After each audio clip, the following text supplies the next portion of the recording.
regular meeting. You're great. Good evening. Welcome to the City of Morro Bay City Council meeting. This is our regular meeting. It is Tuesday, September the 13th, 2022. It's 5:30 p.m. We're located in the Veterans Hall, 209 Surf Street, Morro Bay, California. Pursuant to Assembly Bill 361, the Government Code Section 54953, this meeting will be conducted in a hybrid format and both in-person and virtual public participation. Ways to watch this meeting and submitting public comment will be provided by the clerk on the screen and hopefully at your places at home on Channel 20 for you to participate, and that information will appear at the time of public comment. So with that, let me welcome you and ask the clerk if she will establish a quorum, please. Thank you, Mr. Mayor. Councilmember Addis. Here. Councilmember Ford. Here. Councilmember Heller. Here. Councilmember Barton. Here. And Mayor Heading. Present. Do you have a quorum? I'll call the meeting to order and ask that in your own way, if we'll just take a moment of silence, remembering those in need. Thank you.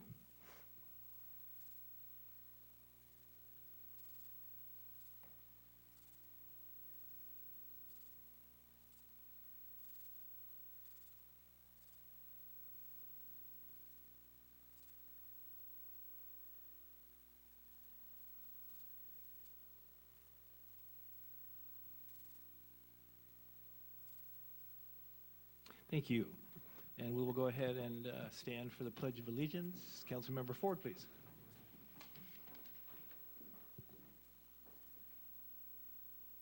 I pledge allegiance to the flag of the United States of America and to the republic for which it stands, one nation, under God, indivisible, with liberty and justice for all.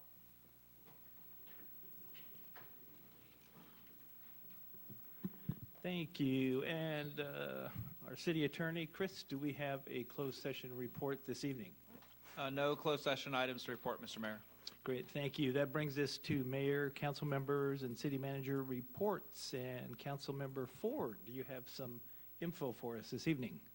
I do. Thank you, Mayor.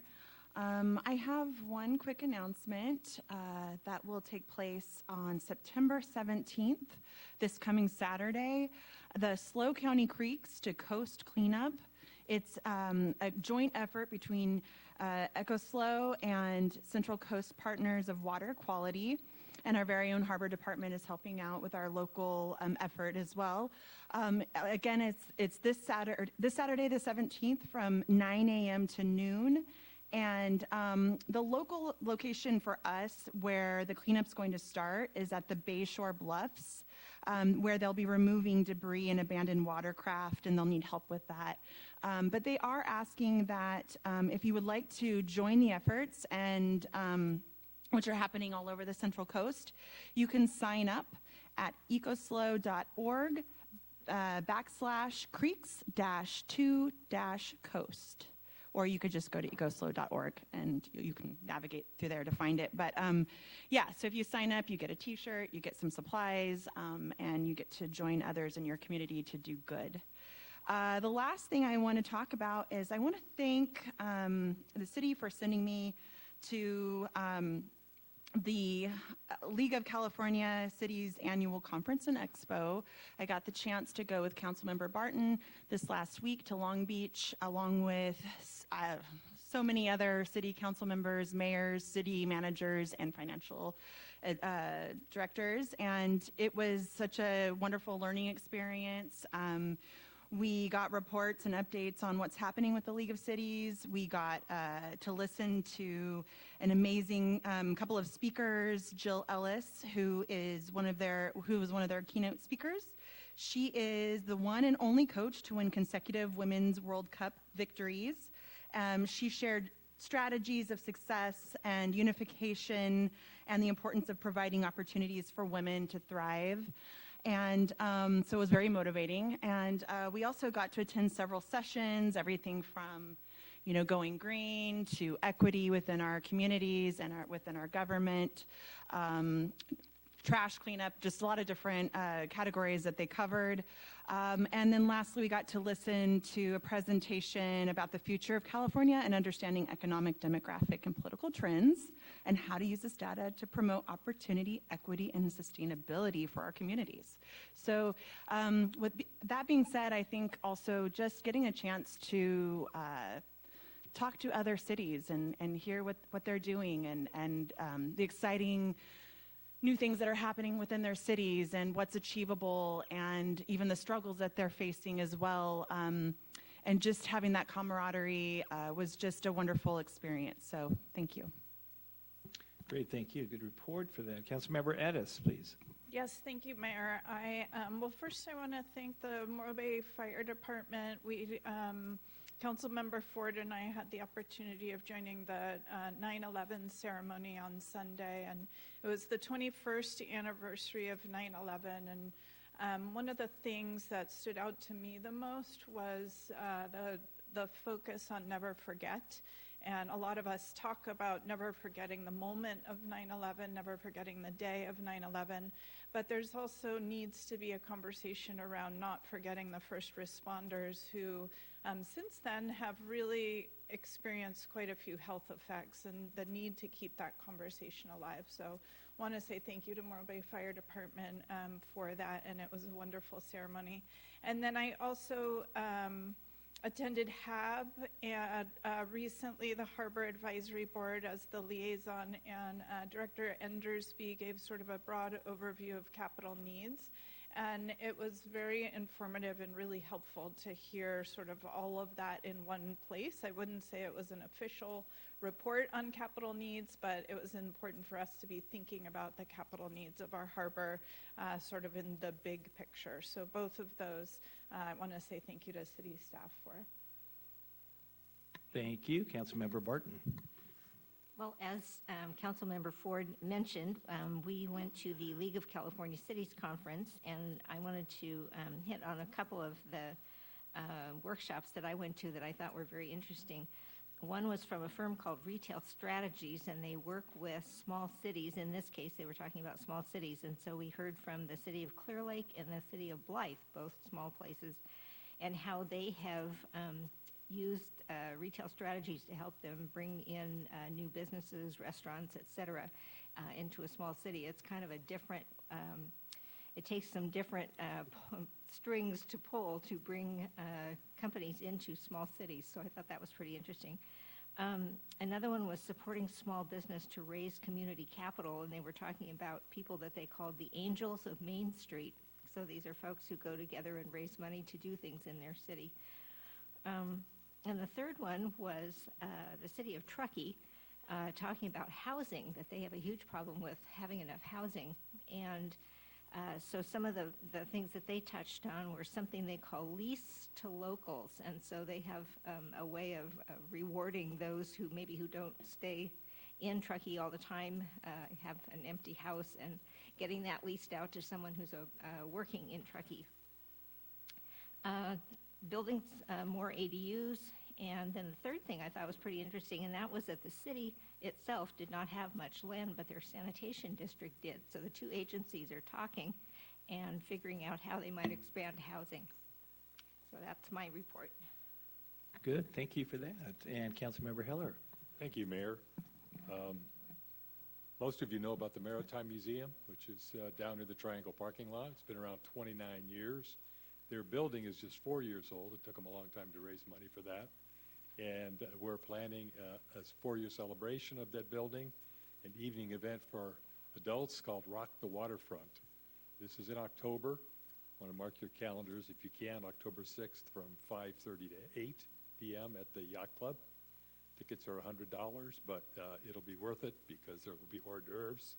Gary Ryan will be playing his banjo, for those of you who know Gary, a world-class banjo player who also runs the print shop. That's on October 6th. 2 days later is the Maritime Family Fun Day on Saturday.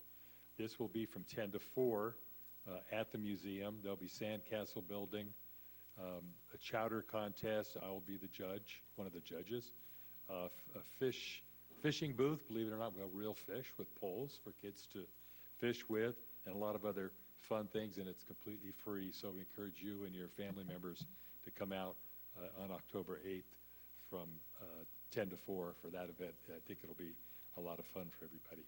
And those are my announcements. Thank you. Sounds like a fun Maritime Museum event coming up. Yeah. Okay, thank you. A couple of announcements. First, as most of you know who routinely attend, we have on our agenda published back, the City Council has passed rules of civility, a resolution that is on our website as well, but also appears on every agenda, where we, as a council, pledge to follow best practices of civility and civil discourse. And one of the pledges is to debate the policy and not the individual or the person. This is consistent with the rule of civility, as again seen on our agenda, page 2, under public comment. One of them is the city respectfully requests that all remarks should be addressed to the council as a whole and not to any individual member thereof. This is, of course, a guideline, but I want to state it's not a law. It's not a federal law or a state law or a local law, just like, you know, we ask you to fill out speaker slips, but you don't have to do that. You don't have to state your name when you come forward, etc. And I wanted to make that clear. At the last regular council meeting, I obviously attended virtually, if you saw that. I reminded Mr. Aaron Oakes of these rules when he began to address myself as an individual council member, rather than the council as a whole. To confirm, Mr. Oakes and any member of the public, of course, has a Brown Act right not to follow the rules of civility. And I just want to state that again. These are not state laws, not federal laws, and not mandated. It's just something that we've all agreed as a council to enact and follow ourselves, and ask that our public do the same.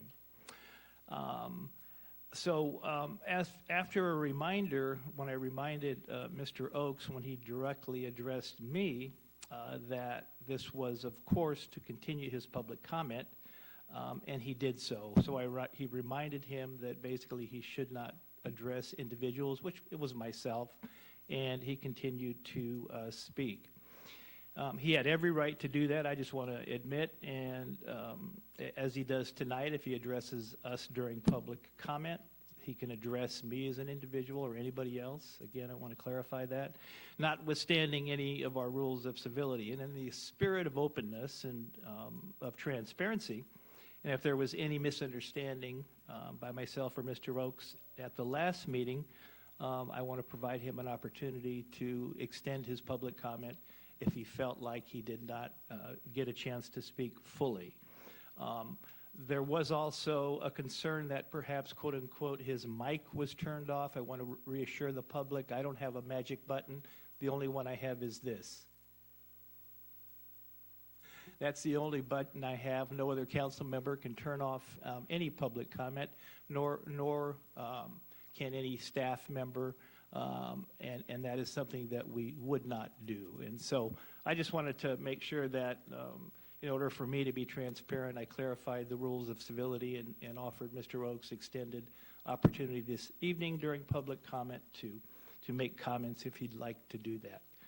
Lastly, on Wednesday, the federal government House of Representatives subcommittee on minerals and offshore wind met in Morro Bay. There was an actual hearing of Congress in Morro Bay at the community center. I attended that.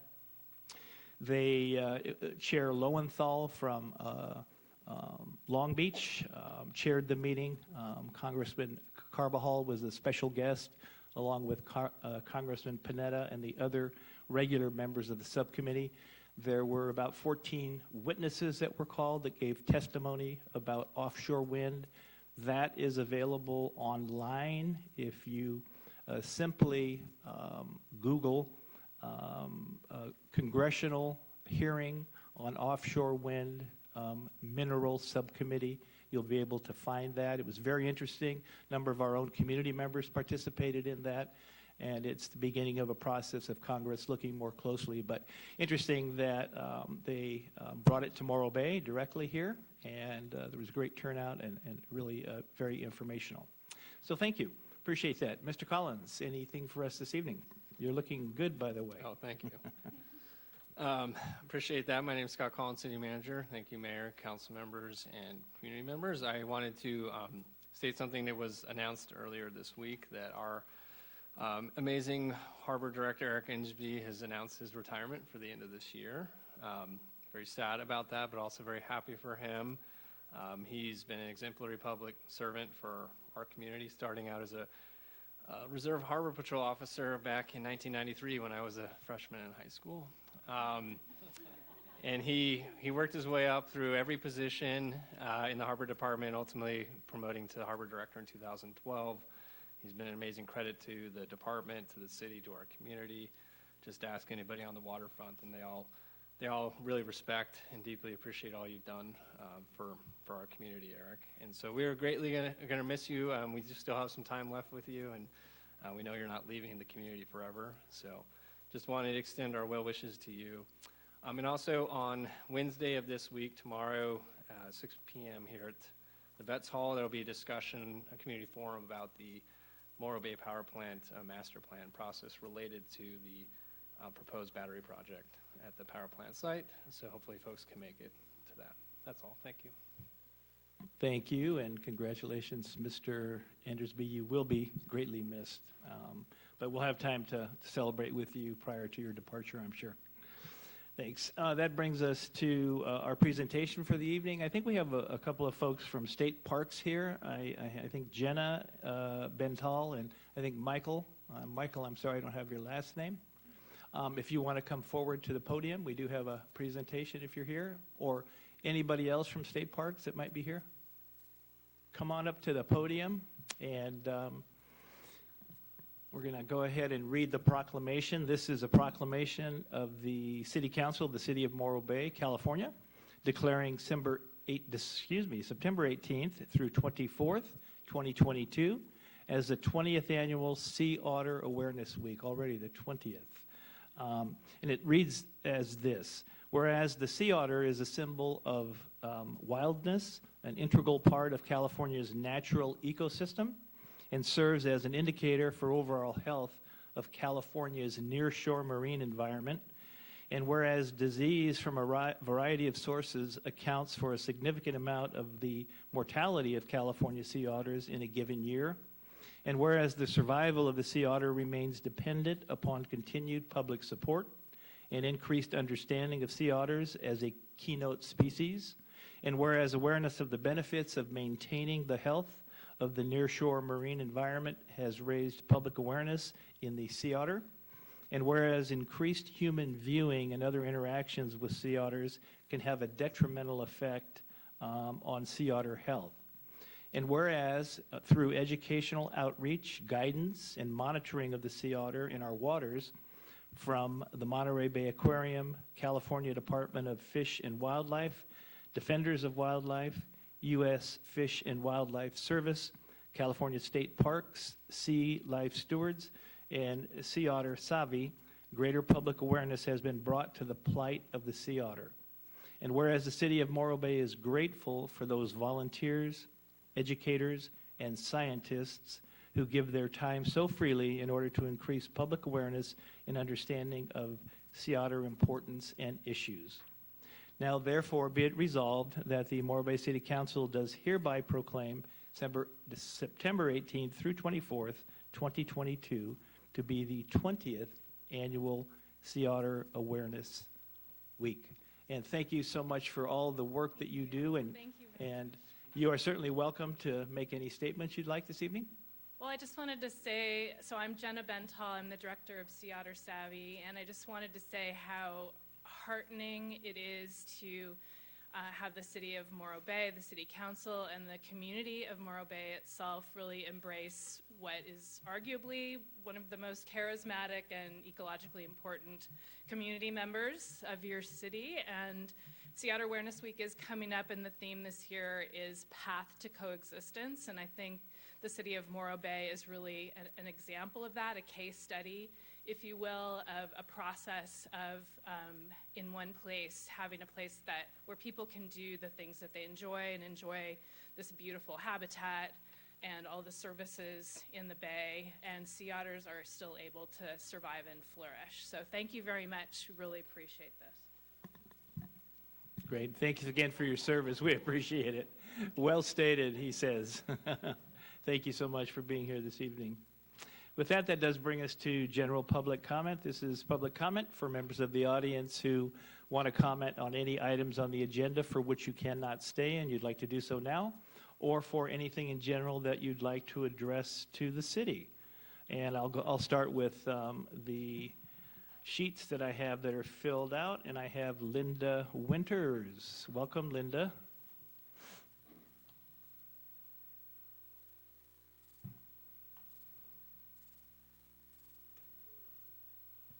Thank you. Oh, there we go. This is much better than the last one. That was a pretty weird situation. Hi, I'm Linda Winters. I am a 28-year resident in the same mobile home park that I've lived with forever. And thank you to all of the council members, mayor, staff, fire department, police department. I salute the folks here participating in sea otter awareness. I don't know if you can see my shirt, but it's the face of a sea otter, or as some of the kids used to call it, the sea puppies. They're all wonderful people, super volunteers through and through. That's why I'm wearing this sea otter sweatshirt. You see, I also was a volunteer with this dedicated group, working to educate the general public how to protect and enjoy the profusion of natural wildlife we have here in our beautiful estuary. I did that volunteering for 20 years at state parks. Have a couple thousand hours under my belt on that. So all you know that my main topic is mobile home park residents, right? Well, what in the world do otters have to do with mobile home folks? As I said at the very beginning, I've lived in a mobile home park for 28 years. I began volunteering in 1999, and I don't know what grade you were in then, Scott. Along with 250 other people involved in state parks. Most of the educational nonprofits had a few paid positions, but most were run by volunteers. I know that many of the folks that I worked with and lived in mobile home parks. They gave their time, their energies for free, and for the love of this beautiful city we live in. Where would we be without our volunteers? Every single nonprofit agency relies on their volunteers, and I say proudly that Morro Bay mobile home park populations has a huge percent of volunteers, not only for the sea otters, but for most of the agencies that we all know. I'll keep up my efforts, and I hope all of you will too. Thank you. Love your sweatshirt, Linda. Thank you so much. Appreciate that. Aaron Oakes, come on up. I have a card for you if you're here. There you are. And Aaron, do you want 6 minutes? No, we can. 3 minutes? With the standard 3, just Okay. for And if you go over, that's fine. Okay. Yeah. Thanks. Okay, so my name is Aaron Oakes with Morro Bay. So I wanted to clarify remarks that Mayor Heading had made just a few minutes ago about my public comment at the August 23rd City Council meeting. So the comments that I had addressed were to the council at whole. When I mention a council member, it's not addressing you, i.e. you, the person. I was just addressing a matter of policy, and it was a matter of debating policy in pursuant to the Code of Civility. So I'm very familiar with that. And I'm also aware that in 2018 that you and mayoral candidate John Weiss helped establish a Code of Civility, and I give you credit for that. But I would like to remind you that I did speak in pursuant to the Code of Civility, and none of what I said was a personal remark or attack. This is just explaining the facts. with regard to what happened on Zoom, I was talking about something that I had saw on Mayor Heading's Facebook page that indicated what I thought was a potential conflict of interest. And as I was speaking, Mayor Heading interrupted me and said, "Excuse me," something to the effect of, "You need to address the members of the whole, not just an individual." And I said that the interruption was inappropriate, that I was addressing the council as a whole body. And at that point, my communication via Zoom was also interrupted. And this is how it happened. So I was speaking, and as I was speaking, there was dead air on the TV. So people were saying, "What's going on?" I was actually talking during that period. And I was looking down at my phone, and I had noticed that the raise hand feature was on there, meaning I was unable to complete my remarks. And so I asked Mr. Heading, and he can verify this. I said, "Can you hear me?" And he said, "Yes, go ahead." So I was able to finish part of what I was saying. So I just wanted to clarify that remark, and I do believe that there was an interruption to my communication. I never said that Mr. Heading was responsible for that, because he was virtual on that and was unable to do that. And he was correct when he said that he doesn't have the magical authority to do that. So I don't know. So I would like some investigation into that. But, they try to make me disappear, but like a failed magic trick, I never left. So over the last 3 weeks, Morro Bay residents have shared with me serious concerns about the City Council's lack of transparency, fairness, and legitimacy of their votes. And so, while the incident was inappropriate, to say the least, it bared some fruit. There were allegations that were brought to me about members of the City Council, and I won't say who, because I don't want to violate any codes of civility, but there are issues with that, and I intend to investigate them thoroughly. All parties are innocent until proven guilty. And additionally, new information came to light in the form of Mr. Ford on comments he made on Nextdoor just a few hours earlier. So I'll be investigating those as well. Thank you. Thank you, Aaron. Appreciate that. And thank you for clarifying that raised hand issue. That was news. Appreciate it. Public comment is still open. I don't have any more slips. Any general public comment? Betty, welcome. Thank you. I'm Betty Winholtz, and I would like to share what I have learned about the wires that are being posted on our utility poles. More wires on poles is not something that I look forward to. It's already kind of messy up there in the sky. But in my part of town, in South Morro Bay, for the last, I would say, 3 to 5 working days, we've had 6 or more trucks around from a company in San Luis called The Sound. And I learned that they've employed a company from down south, EDT Tech, to hang wires, fiber optic wires. I did call them because I communicated a little bit with the city manager, and wasn't satisfactory for me. Unfortunately, I found a phone number on someone's door hanger and found out that door hangers were for those when the company was going to go into people's backyards to finish hanging, because some of our wires run in people's backyards. Some, like my neighborhood, run in our front yards, so we did not get noticed. And they said they didn't have to because they weren't trespassing. Technically, the people who have wires in their backyard should have had 24 to 48-hour notice.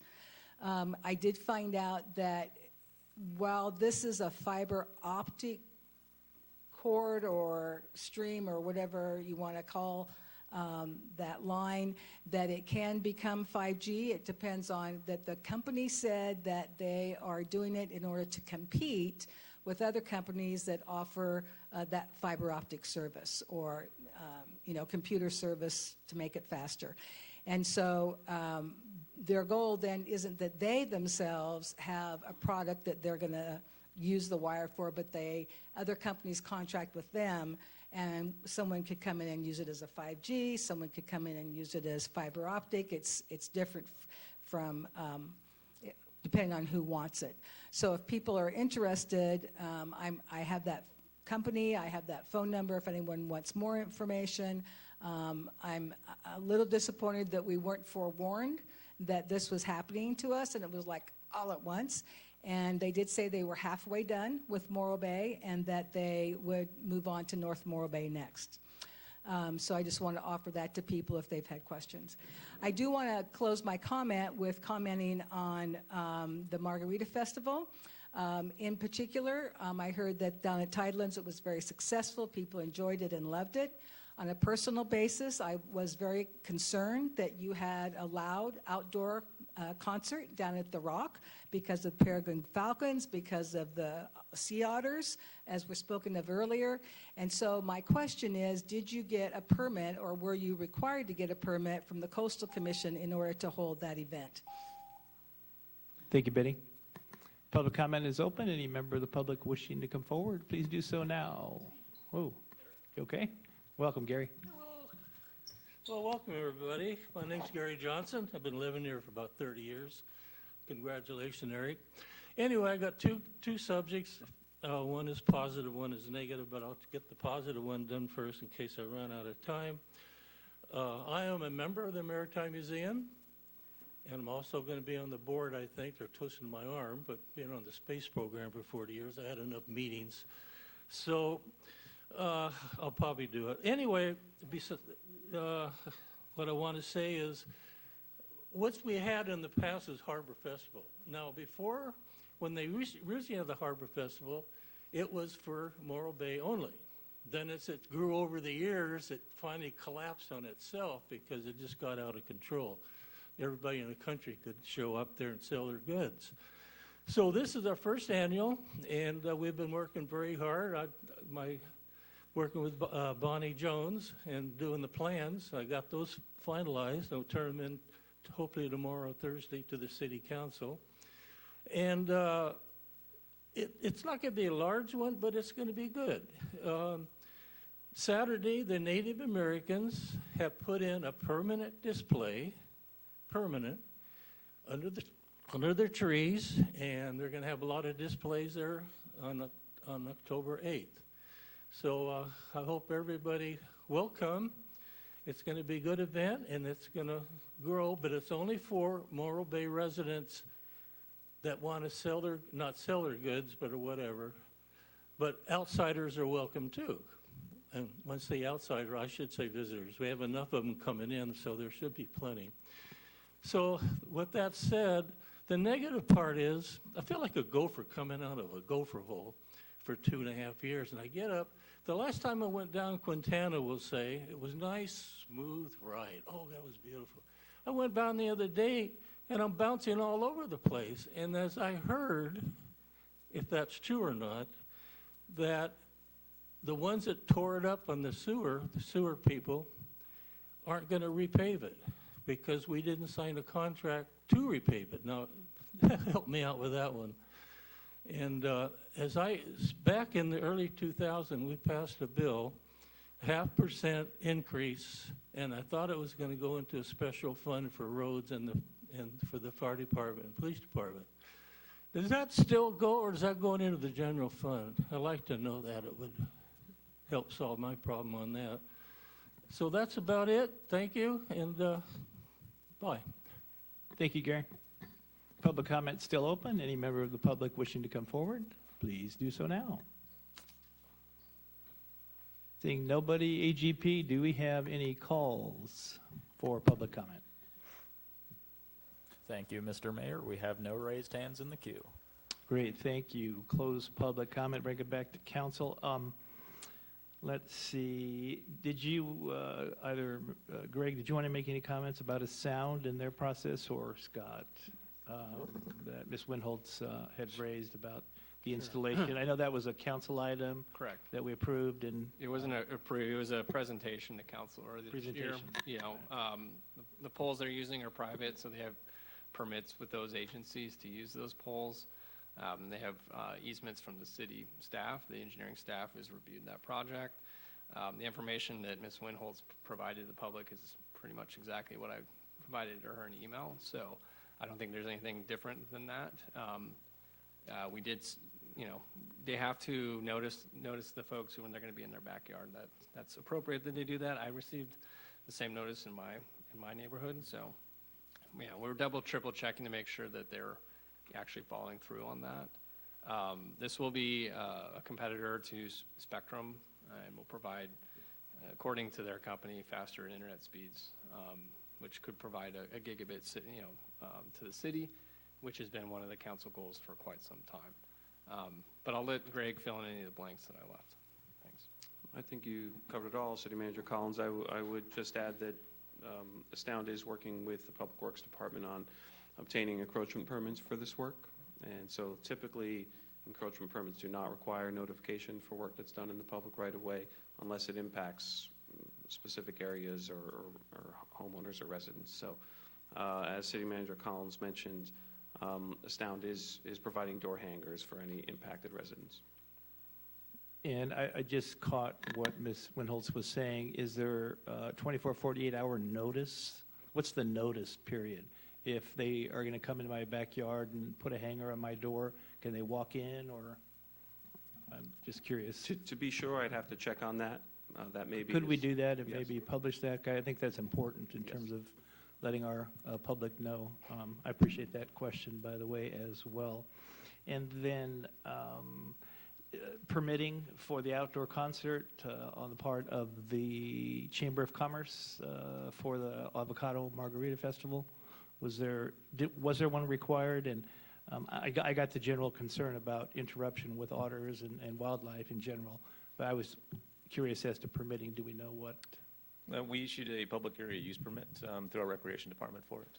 Okay. We did not issue a coastal development permit for it, nor would we normally issue a coastal development permit for a special event like that. Not required? Yeah, correct. Yeah, okay. Thank you. And let's see, do we want to cover Quintana Road under our paving presentation, or did you want to address that now? Did you get the question specifically about that? Mayor, yeah, I'd be happy to talk Great, about that thank now. you, Greg. It's a question we often receive, and I know often comes to City Council. And I also appreciate the comment. I use Quintana as my commute into the city twice a day. So the short of it is Anvil, the contractor that constructed and installed the conveyance line along Quintana, dug out trenches to do that work, and they're responsible for filling up those trenches. They haven't necessarily impacted through their construction work all of Quintana. Nevertheless, as a result of all the heavy trucks going up and down Quintana, the road has degraded in an accelerated manner that wasn't anticipated, and that is to be expected with this kind of construction work in the sense that it's not any kind of impact that they are liable for.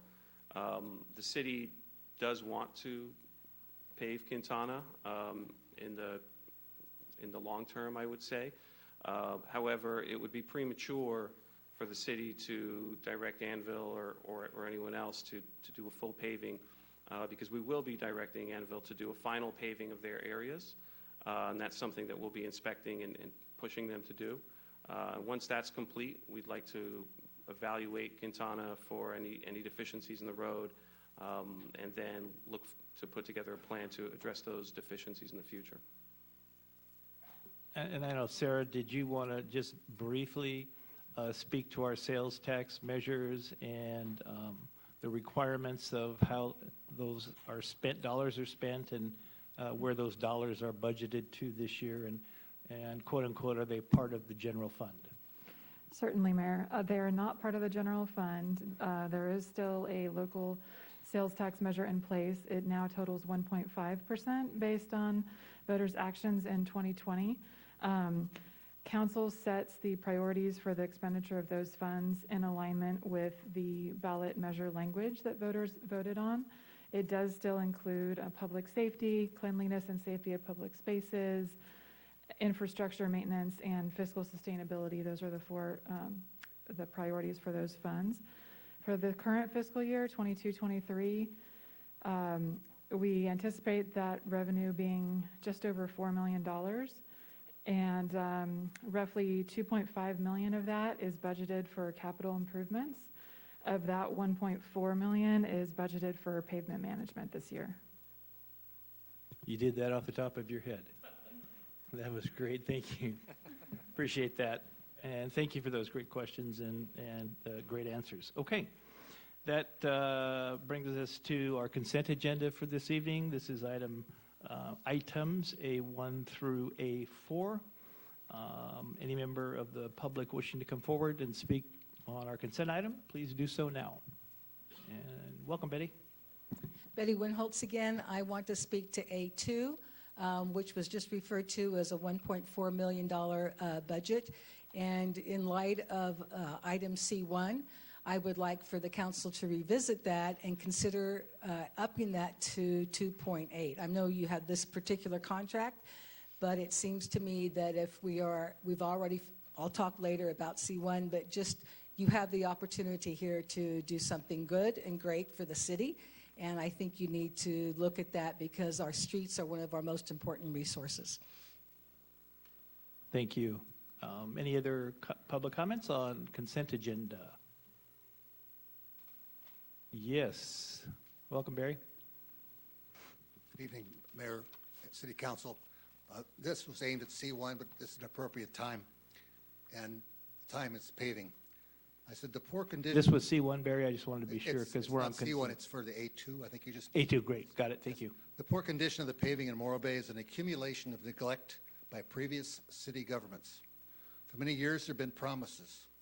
Recently, the citizens were asked for a sales tax increase to help address this visible and unsafe problem. The citizens responded and approved the measure. This paving plan that has been presented is admirable, and the council agenda tonight is excellent and explains how we got here and where we're headed. Based on the allocation of funds, it again shows that the paving conditions are going to get worse. In policing, there's what they call the broken window policy. Simply stated, this means if you let your city deteriorate and don't fix the windows, then soon the citizens feel that the city doesn't care about their neighborhood, then why should they bother keeping their property in good condition? Broken windows are not repaired, yards are not kept clean, and a general disarray occurs. That is what's happening in North Morro Bay. Recently, I've been driving the streets all over town.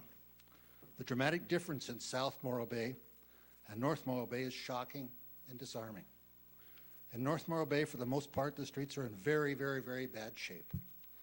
In the areas with the worst streets, the residents are also showing neglect. I follow the comments on Nextdoor and have seen more reported crime with theft of plants and property, bicycles, strangers walking the streets, and more unease in North Morro Bay.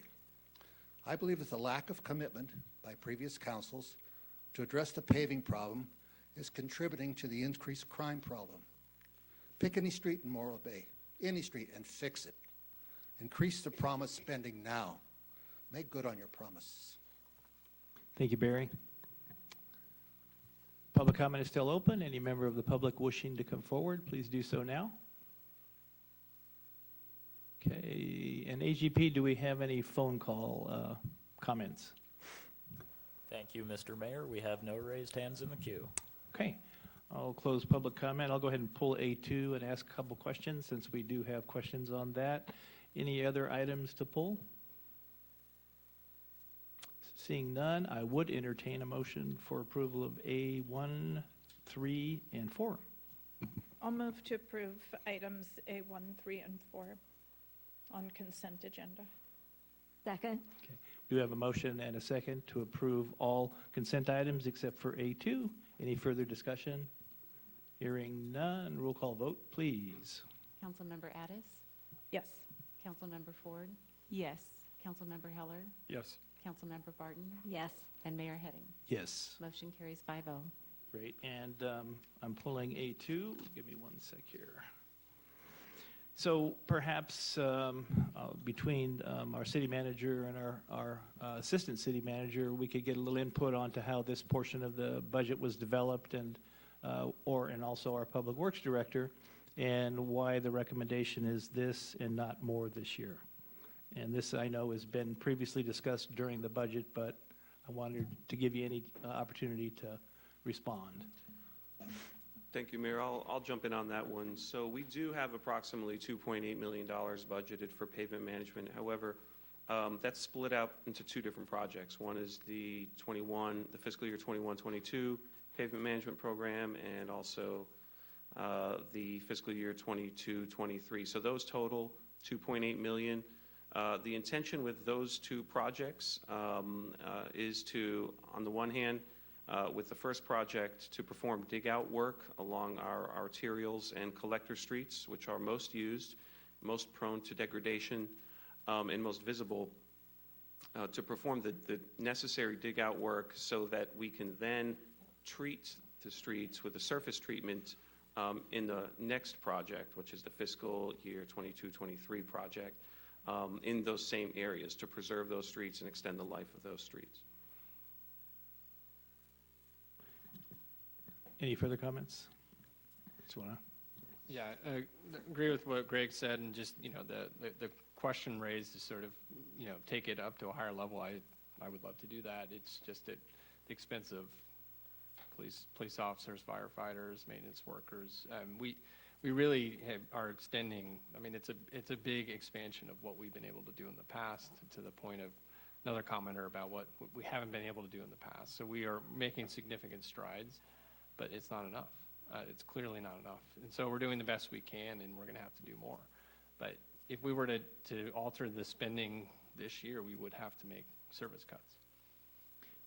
So basically, it's the allocation of scarce resources, as the council has already determined via the budget, into areas of priority that, and one, have been significant cost of living and salary increases, because we're trying to catch up in an environment where we've been behind. I know that's been significant. So right, and we're grateful that we have more money to spend on capital, but it truly isn't enough to do the things that need to be done. And I think the message is clear from the public that more is even needed, and we need to find funding for that, and we'll perhaps discuss that under C1. So, okay. Thanks for the input from staff. I appreciate that. Any further comments? Councilmember Heller, please. I have a question. Yeah. Greg, so we have a One Water plan which outlines all the underground water and sewer lines and that need to be replaced over the next 20 years or so. Do we have a plan like that for paving, or is there one in the works? Can you comment on that? Sure. So actually, and thank you, Councilmember Heller, for the question. Actually, C1 on tonight's agenda will be addressing the full evaluation that's been done on the city streets. And that evaluation helps us prioritize which streets to do first, much like the One Water plan does for our water and wastewater infrastructure. Okay. I'll wait for C1 to hear about that. Thank you. You bet. Thank you. Any further comments on A2? I'll move approval of A2. I'll second. Okay, motion and a second to approve item A2 on consent. Any further comments? Roll call vote, please. Councilmember Addis? Yes. Councilmember Ford? Yes. Councilmember Heller? Yes? Councilmember Barton? Yes. And Mayor Heading? Yes. Motion carries 5-0.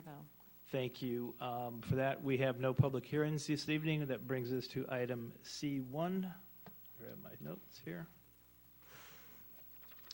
This is the report on pavement management update for 2022. And I'm going to turn it over to a whole group of folks, starting with Mr. Kwalik. Is that correct?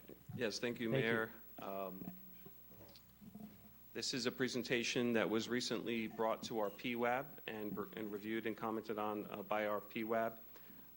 It is, on the one hand, a general overview of the status of our pavement in the city, as well as strategies that city staff, in consultation with consultants, is using to make most effective use of our limited resources to extend the useful life of our roads. So I will call up Joe Ryrie from Pavement Engineering Incorporated. Welcome, Joe. Thank you, Mr. Mayor, and members of the council. It's wonderful to be able to be here with you this evening. As I am pulling things together, I just want to let you know that my wife and I love Morro Bay. We live in San Luis, but we love coming over here and hanging out. Continue to do it often, please. Thank you. You bet. Okay. My name is Joe Ryrie. I'm a civil engineer, and our company specializes in pavement. Existing pavement is what we've been doing for more than 35 years. Tonight's presentation will be going over a few items. We want to be able to address some basics, so we're going to cover some Pavement 101, and then we're going to get into pavement management principles that I want to be able to outline and make sure that we're all on the same page with, as well as we're going to talk about the assessment findings and budget impacts. And then there will be a discussion on the 22-23 pavement management projects, and then some strategies will be discussed this evening as well. So buckle up, because we're going to get into Pavement 101, and this is fun stuff. Oh, sorry. Oh, that's okay. I'll accept that. Okay. So, Pavement 101. So what is a roadway? And as we look at a road, it's quite simply a structure that we use to be able to bridge or underlying soil, and the roadway thickness is dependent upon the loading on top and the underlying soil underneath. So the worse the soil is and the more the loading is on top, the thicker the section needs to be able to support whatever is traveling on it. This is a pavement deterioration curve, and it's key to understand that this curve is not linear.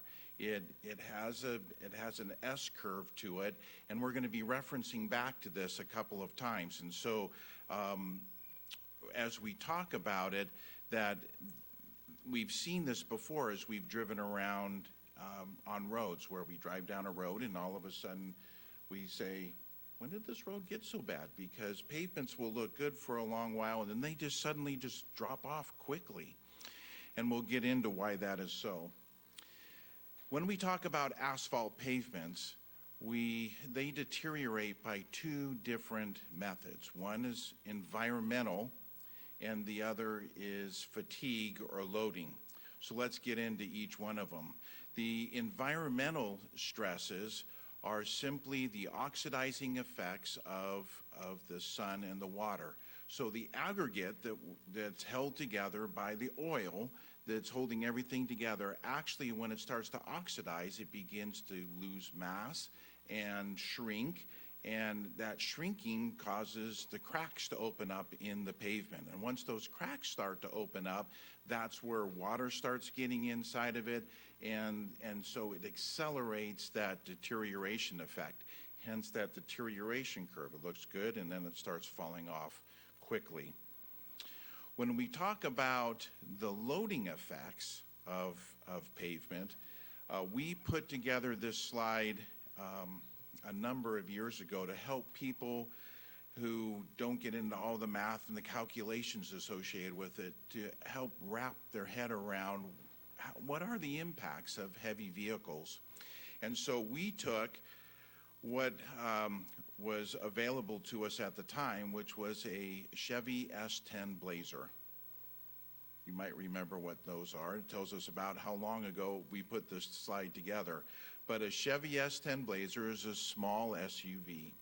And we weighed it, and then we compared the weight of the Chevy S10 Blazer to typical other types of heavier trucks, 2-axle trucks, 3-axle trucks, garbage trucks, buses, and big semis.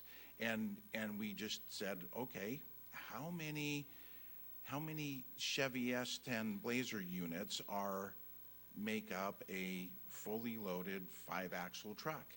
And we found that the number was close to 15,000 Chevy S10 Blazers that make up a large truck that we see delivering to the local grocery store or going down the road. Your garbage trucks are almost 10,000 Chevy S10 Blazer units. Our roads, I bring up the garbage trucks because our roads weren't necessarily designed to account for the number of garbage truck trips that we're asking them to handle. When we build roads, we try and factor in all of the loading that we can, and that loading is every time something heavy drives over it, it actually takes a withdrawal from the pavement bank account, we'll call it. And so these heavy vehicles will impact the roadways. Buses, we're seeing a lot more on the 2-axle trucks. We're seeing a lot more of the Amazon deliveries and the FedEx trucks that are going around now, where we want that convenience to be able to order that online, but those are heavier vehicles that are consuming our pavement life. So when we think about how pavement deteriorates, again, one way is environmental types of distresses, and the second is the fatigue, the constant bending of the heavier vehicles. So we've helped the city update their pavement management system. Now, when we have a pavement management system, as mentioned by Greg earlier, it's a great way of being able to track what's going on in the city. You have over 50 centerline miles. That's a lot to be able to try and remember about what's happening to them, what the history is, what treatments have been done and when were they done. And so it's a way of tracking all of that. And we, with the pavement management system, we actually use something that's called a pavement condition index. The pavement condition index has been around since World War II. It was developed by the Army Corps of Engineers to rate airport runways. And we've adapted it over the years to be able to apply it to pavements. And we use the pavement condition index throughout the state of California to compare and contrast where we are and what's happening. And it's going across the whole United States too, to use the pavement condition index. It's a scale that starts with 100 being perfect pavement, no distresses at all, 0, all of the distresses and the pavement life is consumed. And then we have a gradation that we use of excellent, good, fair, and we divide up the PCIs along the gradation factor. There's 8 different distresses that we use when we go out, or we observe when we go out and do the ratings on the roadways. These are all tabulated together, and that's where we come up with the pavement condition index. These are common types of distresses that you would be seeing just driving down the roadway. The one on the left is weathering and raveling. That's when the pavement begins to deteriorate, the fines on the top of it begin to wear off, and the heavier, larger size aggregates are exposed. The second one is transverse or longitudinal type cracking, where, remember, when the pavement is being baked by the sun and the volatiles are burning out, the pavement is beginning to shrink. And so it's going to shrink along the weaker points of the paving. And so when the joints, those are usually the first places that go when you make a pass and another pass. Those are the first places that open up. The third slide, or the third picture, is block cracking.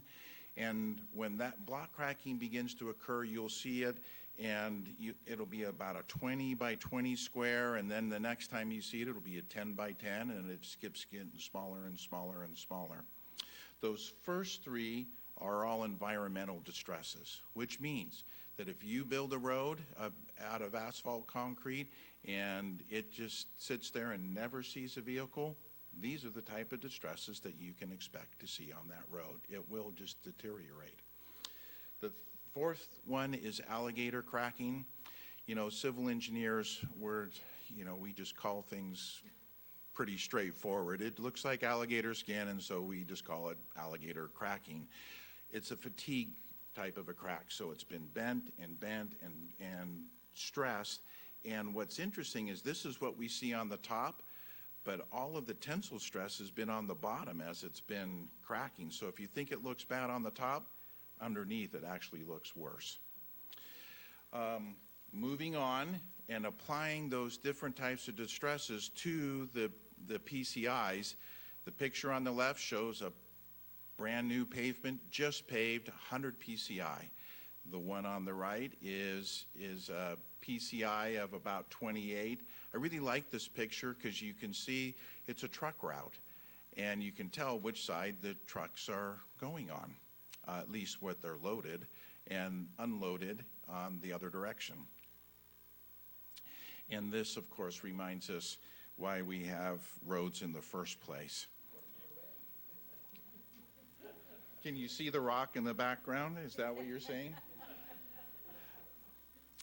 Okay, let's review some pavement management principles now that we have those pavement 101 basics behind us. When we talk about pavement management principles, the one most important thing that we really need to wrap our head around is pavement preservation, which is defined in words by saying that it's applying the right treatment to the right pavement at the right time using the right materials. Now, visually, this is how we can illustrate it. So remember, we're going back to the pavement deterioration curve, and what it simply means is doing the right treatment at the right time is applying just that. You'll see at the very top of the deterioration, when PCIs are higher, the proper treatment is some crack sealing. The cracks are just beginning to open, so let's seal up those cracks. As the pavement begins to wear and the fines begin to wash away from the weathering and raveling effect, we want to provide a surface seal over the top of that, or a slurry seal to be able to cover that up. If that's really heavy, then we want to do a chip seal or a cape seal to be able to address it. And then all the way down at the bottom, you're looking at reconstruction. To make sure that you really understand the importance of the right material in the right time to the right pavement, you wouldn't do a road that needs reconstruction, you wouldn't do crack sealing on it. It's a waste of time and a waste of money. Just the same as you wouldn't take a road that's in really good condition and reconstruct it. That again is just a waste of time and a waste of money. So doing the right treatment to the right pavement at the right time with the right materials are what's going to give you the longest lasting and the most dollar cost-effective approach to pavements. As long as I've been doing this, I've only seen 3 different ways to be able to manage your pavements. This assumes limited dollars, which pretty much everybody in California has when it comes to public agencies. So let's review each one of these different ways. The first is a best first or a top-down type of an approach of spending our money, which means that you're going to focus whatever dollars you have on the best pavements in town. The second is a worst first or a bottom-up type of an approach, which means that you're going to prioritize all of the worst streets in town and apply whatever money you have on those streets. Those 2 types of approaches are not sustainable over time.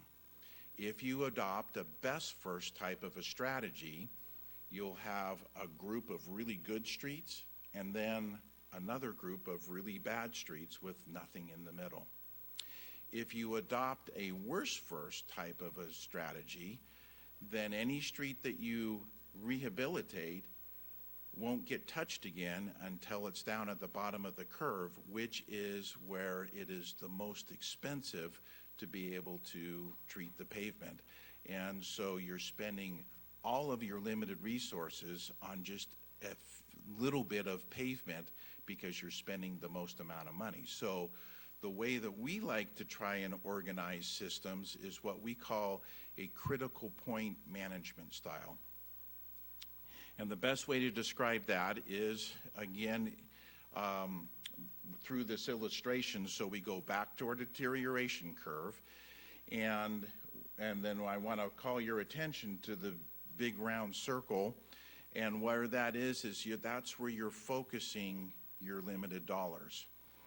What you're trying to do is you're trying to capture the pavements that need to be treated right before they fall into needing that next needed treatment. And by doing that, you're capturing it at that critical point. And a pavement management system helps us to be able to track where those pavements are and what's happening with them. Why do we want to do this?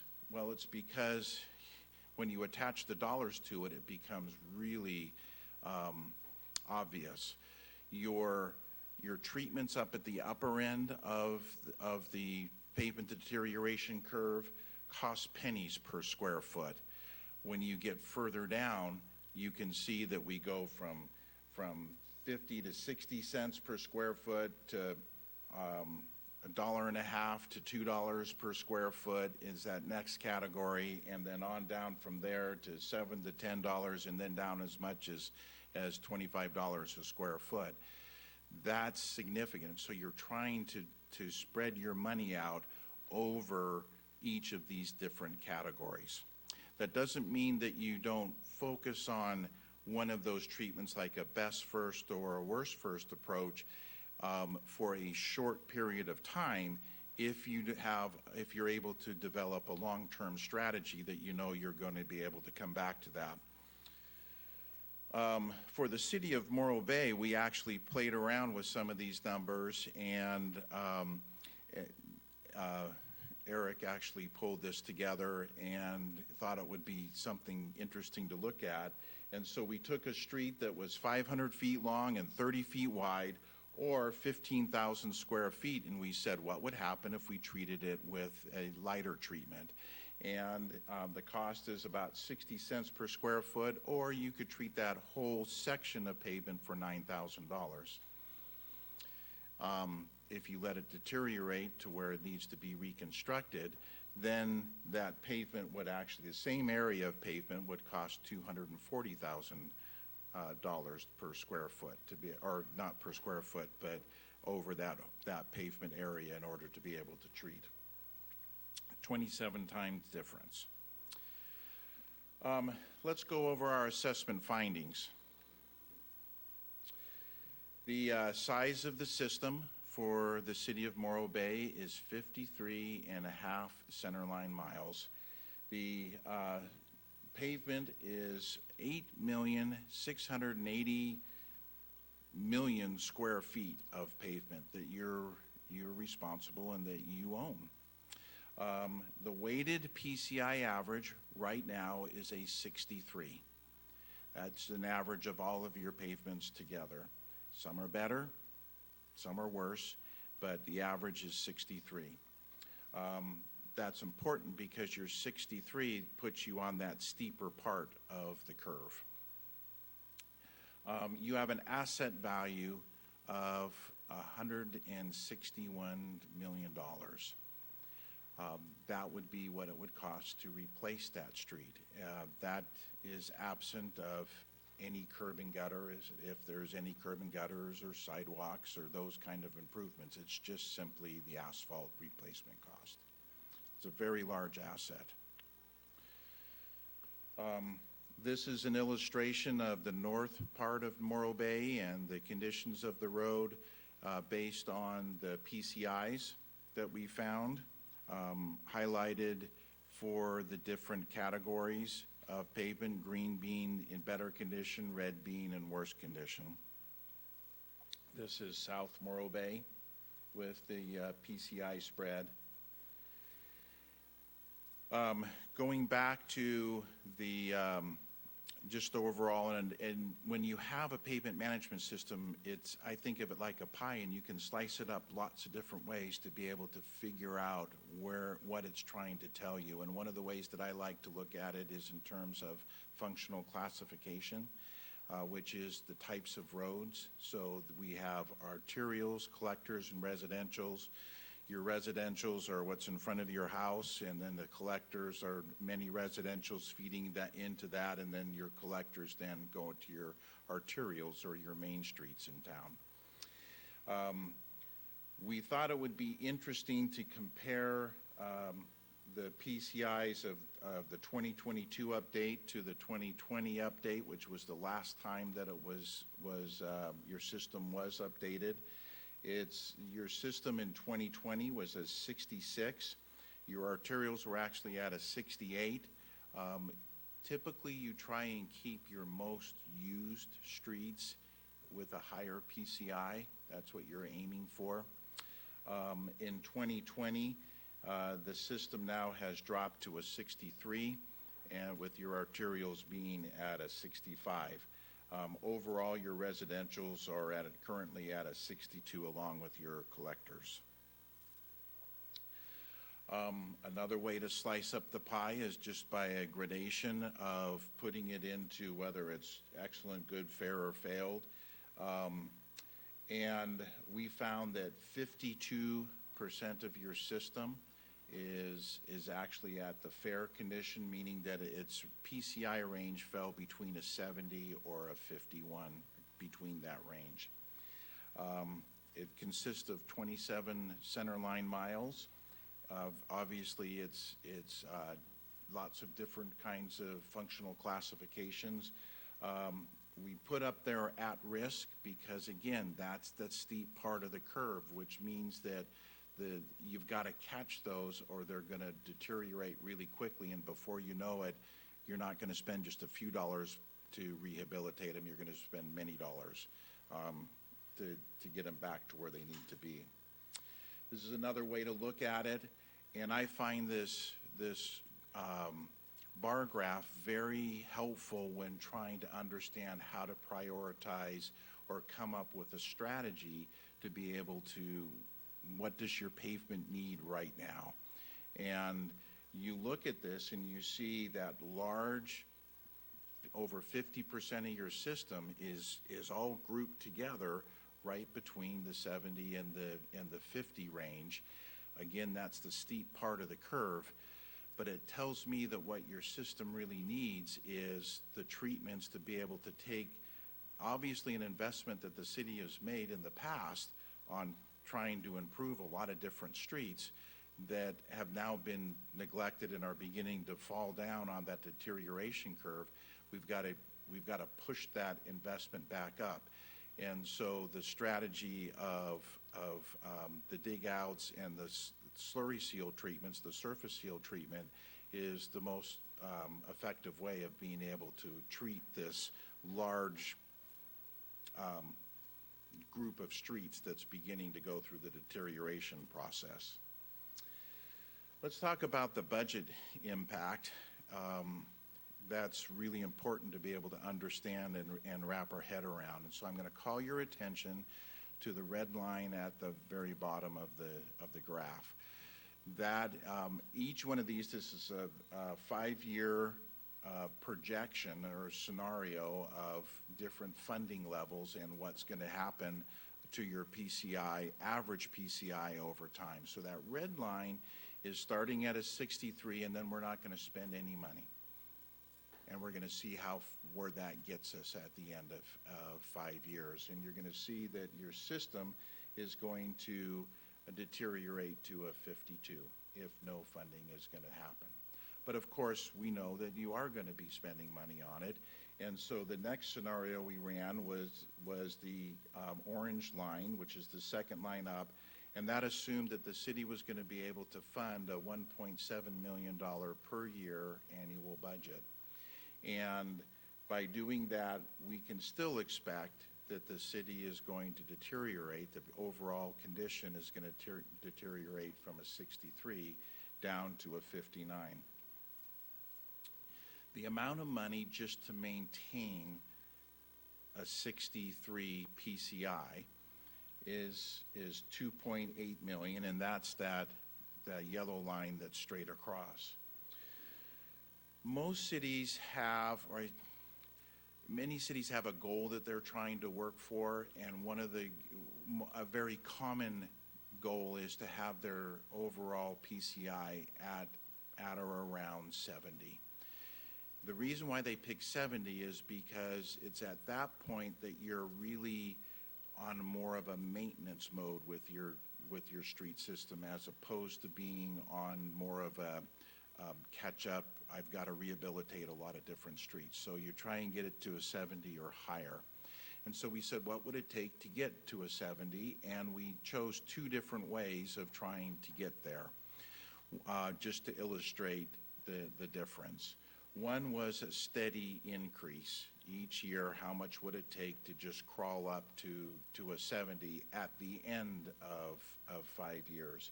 And that was going to require a 4.9 or a $5 million annual expenditure to be able to just get up to a 70. The other one, which is the blue line, was what if we had a big infusion of money and we just put it in to get it to a 70 in 1 year? It was going to take $11 million to do that, but then how much would it be to then maintain that 70 over time? And the projected scenarios showed that it was going to be right about $3 million to then, after you expended that $11 million, just to hold it at a 70. The green line is an unconstrained budget. What does your system want to operate at? What does it want to get to? And what does it take to get there? And so that's what the green line is. It's assuming that you can spend $23 million in that first year, but then only have to expend just a little over $1 million in order to maintain it over the next 5 years. So that's the budget impact, and where we're seeing what will happen to the City of Morro Bay's pavements. From a deferred maintenance point of view, currently, right now, we have almost $21 million in deferred maintenance that needs to be performed on streets throughout the city. Using the current budget category of $1.7 million, at the end of 5 years, we knew that we were deterioration, or our PCI was going to continue to go down to a 59, but our overall deferred maintenance is going to be at $26 million. So that's my part of the report. Thank you for not opening up a trapdoor underneath me to drop me into oblivion with my happy news. I'll pass this over to Eric to get into some more details.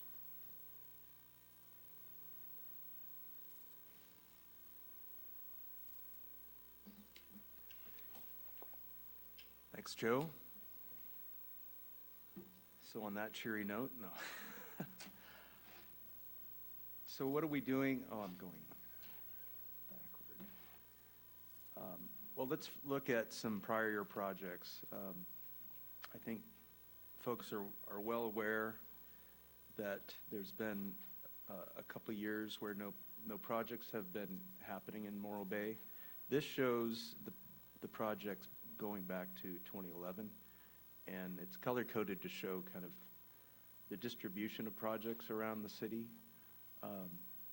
Some of the projects you can recognize, like the green in 2012, likely was an arterial. It looks like that's Main Street, and maybe there was a focus on doing overlays. The years where there's more color or more distribution are likely surface seal type projects. And from what I've grown to understand with the city in my short time here is there's been numerous projects, cape seals and chip seals and slurry seals and even other experimental treatments. And those are things we will continue to look at, other treatments. But in our time meeting with Joe and team and looking at the data from this assessment, it was clear that after we do this arterial dig out project, that a surface seal is is a timely project to be able to treat those streets, but also treat many more streets that are in that good to fair range before they accelerate down the curve. This may be hard for folks to see. I apologize, but it just details the dollars spent over the last 5 years and including the forecast for this year. So we had a couple of projects, 2017-18 and 18-19, you could see, and those were Cape chip seal, slurry seal projects. And then we at 2019-20, there was some money spent on the initial design of this arterial project, and then, of course, COVID hit and things went dark, so to speak, for a couple of years. Now in 21-22, we activated our contract with Pavement Engineering to finish design on this arterial project, and now we are looking to award that tonight, or we are awarding that to the low bidder, Papich Construction. So that project will be happening in the next couple months. But as was alluded to earlier, our total budget with the carryover from prior year is $2.8 million for this fiscal year. So it's a much bigger amount than that the city spent in any prior years, at least in the last 5 years.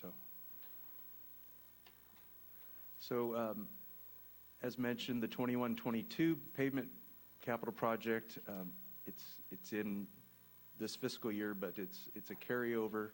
It's the arterial or hotspot dig out project. Basically, and I'll show this on the next slide, it's digging out the failed areas. Now you might drive those streets and see, oh, this street is in pretty good shape, but there are certainly areas that, as Joe mentioned, with heavy truck traffic, a lot of the wheel paths have started to fail in certain areas. Like on Main Street, you can see north of Highway 1 as you're approaching 41. There's several areas where those areas will be dug out, and then the 22-23 project will be doing a surface seal over those streets that are part of the Phase 1 project. We're still in design on that project, and we'll be adding many more streets to that portfolio, and we'll be working with Pavement Engineering on developing that based on the assessment findings and which streets, as he mentioned, doing the right treatment at the right time. So looking at critical points and those streets likely that are in the fair to good that would be good candidates for a surface seal. And then I do want to highlight that our staff in Public Works are doing routine maintenance as well. It's more of the fire drill type maintenance where we have potholes that surface, little mini projects I'll call them, and some of those streets where you're seeing a lot of the pavement failures due to heavy loading, we have to go back and address those and continue to repair those potholes probably numerous times until we get to those streets. But our hope is to, with increased budget, to be able to really look at, some of these streets that are in worse shape, how to best address those. Obviously we can't take care of them all at the same time, but we're going to look at ways to do that over time, maybe a couple of streets that are in really bad shape and then do a surface seal and do that critical point. But we are going to have to address the bad pavements at some point. So this is the project that's been awarded tonight. That picture down at the middle, bottom, shows kind of a typical dig out. So it's dug out if the base is in good shape or the underlying soil, it's compacted. If the base or the underlying soil is is questionable or needs to be removed, then that material would be removed as well, and then we do a deeper lift of asphalt. And up in the top right, you can kind of see it's going to be patchy for a while. On this arterial dig-out project, you'll just see black spots, similar to, if you recall, Old Creek Road. Before they did their surface seal, they did a dig-out project where they dug out the areas and then they did a surface seal over the whole roadway. So this is just some photos showing the different surface seal treatments. Chip seal, slurry seal, which is a little bit less complicated process, but these are the different treatments we're looking at for the 22-23 project, or what we're calling Phase 2, which will be likely in the spring of next year.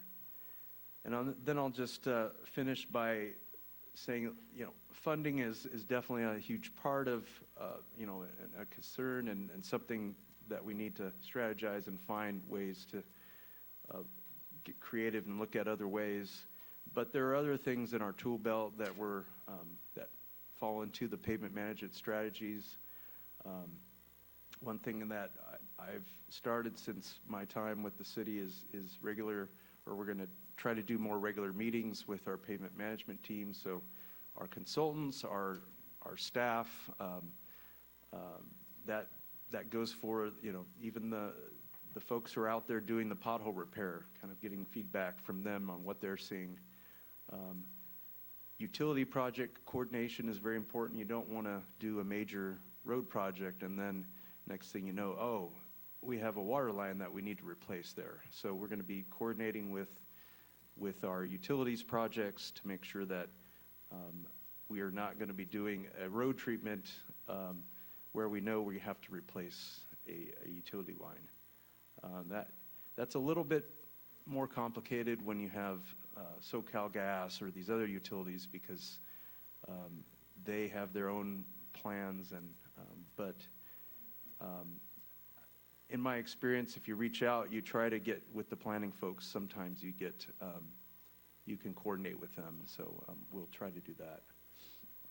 Pavement management system update, of course. We use Street Saver, which is basically a huge database of all of our ratings, and then it does all of the modeling that Joe has presented to you tonight. It's very helpful for creating projects as well and helping us to select our future projects. Critical pavement management, critical point pavement management, as Joe mentioned. Funding, 1.1 million to get to the 2.8 is a big shortfall. So that's something that it's real, and we need to look at grants, other opportunities to do with utility projects, pavement restoration. If we can somehow expand the pavement area, that's outside of the trench. I don't know. These are things we have to kind of, when we plan projects, look at. Innovation, different types of treatments. The TMO is one that I've had a lot of experience with, and with in other agencies that Joe and his team have come up with. It's a thinner overlay, so it's not as expensive as a conventional overlay, and it has a rubberized oil, so it's a little bit more flexible and can bridge some more of the cracking. So we'll be looking at that as well. Standard updates. I think our row standards are fairly antiquated, and that's something we need to be coming to council with an update on. What is our road section? If there was a new roadway, what are we requiring developments to build that roadway? And currently, I think it probably is structurally deficient. So we need to update that. And then looking at development, if there are bigger developments that impact an area, and have huge frontage, look at some of the improvements coming out. And if the roadways failed, they're going to have to, do frontage improvements with sidewalk, curb and gutter, but also see if we can extend that out into the street as well, as far as repairing the pavement, because it doesn't make sense to build new curb and gutter and then it's fronted by failed pavement. So those are some of the strategies we're looking at, and again, the projects. So we're happy to take any questions at this time. Wow, that's thank you for that great presentation. Extremely educational. It's been a while, I think, since we've had an update, but nothing ever as comprehensive as this that I've seen. Maybe I'll start with a couple questions for you, specifically, Joe. And this is a minor question, but from an environmental standpoint, looking at the city of Morro Bay, is milder heat and higher humidity worse than higher heat and lower humidity? I'm just wondering about our weather and the impacts of that when you talked about the environmental issues. That's a curiosity first. Mayor Heading, that's a really excellent question. Along the Central Coast, our pavements actually last longer here. Higher temperature areas tend to really affect the pavement. Humidity, not so much. Your fog and your, the coastal marine layer that my wife and I call air conditioning, is not as adverse to the pavement as just the baking heat that it would be. Does that answer your question? It does, yes. I've just thought about that as recently returning from Arizona, where it's hot but not humid. Wondered if they deteriorated more there than they did here. Page 68 I find extremely interesting, and I don't know if I could express this, but it's really a funding question. And my question is this. Graphically, I understand well the representation or the scenario projections and the costs that you have out on the right over years. My question is, and maybe this isn't the right time given the cost of money, but is there a point or a dollar amount one might determine for a city, like, I'm going to make this up, like $10 million, where you've looked at your PCI and all of the different streets, and an expenditure of that amount can bring you up to a level, and that expenditure, obviously, the city doesn't have, and it would cost the city money to get that money from a debt service standpoint. But is there a way of determining a point where that kind of borrowing might be feasible, such that it can more prolong the life and or allow for treatments to the streets that are most important, that could allow us to save that or improve the PCI significantly? And I hope I'm making sense. In other words, we could go out and get a $22 million bond, and I see what that could do. Mm-hmm. But is there some level in between that, and if there was a source of funding that's found, and how do you determine that? Another really insightful question, Mr. Mayor. That's where the power of this Street Saver program comes in, by having updated PCIs, understanding where all your roads are at, and then the scenarios can be adapted to be able to optimize what funding is available.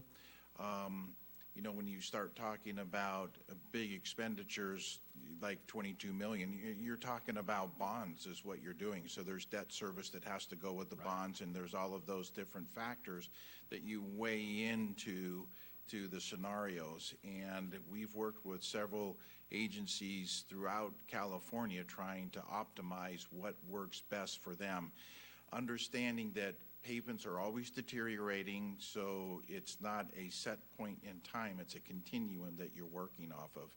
And then, of course, whatever funding scenarios you're looking at, whether it's a sales tax increase or a bond measure or whatever, what's available to us. And I can be honest with you and let you know that more often than not, a large expenditure helps the agency, but we have run scenarios for agencies that were just at that tipping point where it was actually more cost effective to do like we showed on that one slide, just the slow, annual increase without any debt service that actually ended up being more cost effective for, I'm thinking of one agency in particular that was the case.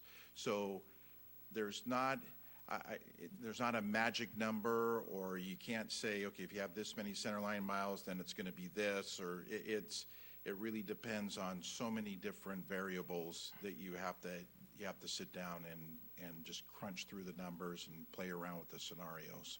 My last question is, given the weight-bearing load issues that you talked about, with the Suburban, and I remember the Suburban well. Okay. Are there strategies to limit the loads for routine vehicles that come through the city to provide services? And I'm just going to use garbage trucks as an example. Are there any strategies for perhaps limiting or decreasing the amount of travel in the city for those kinds of services or other vehicles that come through at high weights? There are, when you start talking about large, heavy trucks, we've all seen signs as we've driven around that says, anything over so many tons isn't allowed on this road. Usually that's because there's some kind of bridges further along the road that can't handle that kind of loading. But you chose garbage trucks, and so unless people want to wheel their garbage truck several miles down the road for a central pickup, you aren't going to be able to limit that, unfortunately. And with the desire that we have for recycling, and now I'm understanding that there's a push now for food waste to get picked up as well. So now we're going to add a fourth trip running around picking up our waste. So it's just going to be more impactful.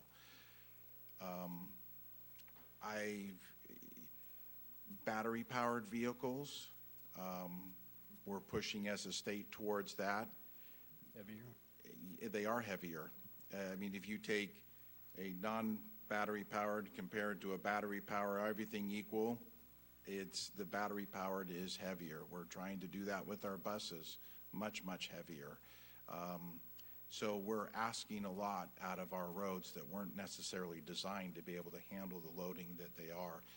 That's not, Morro Bay is not the only agency struggling with that, but it is reality.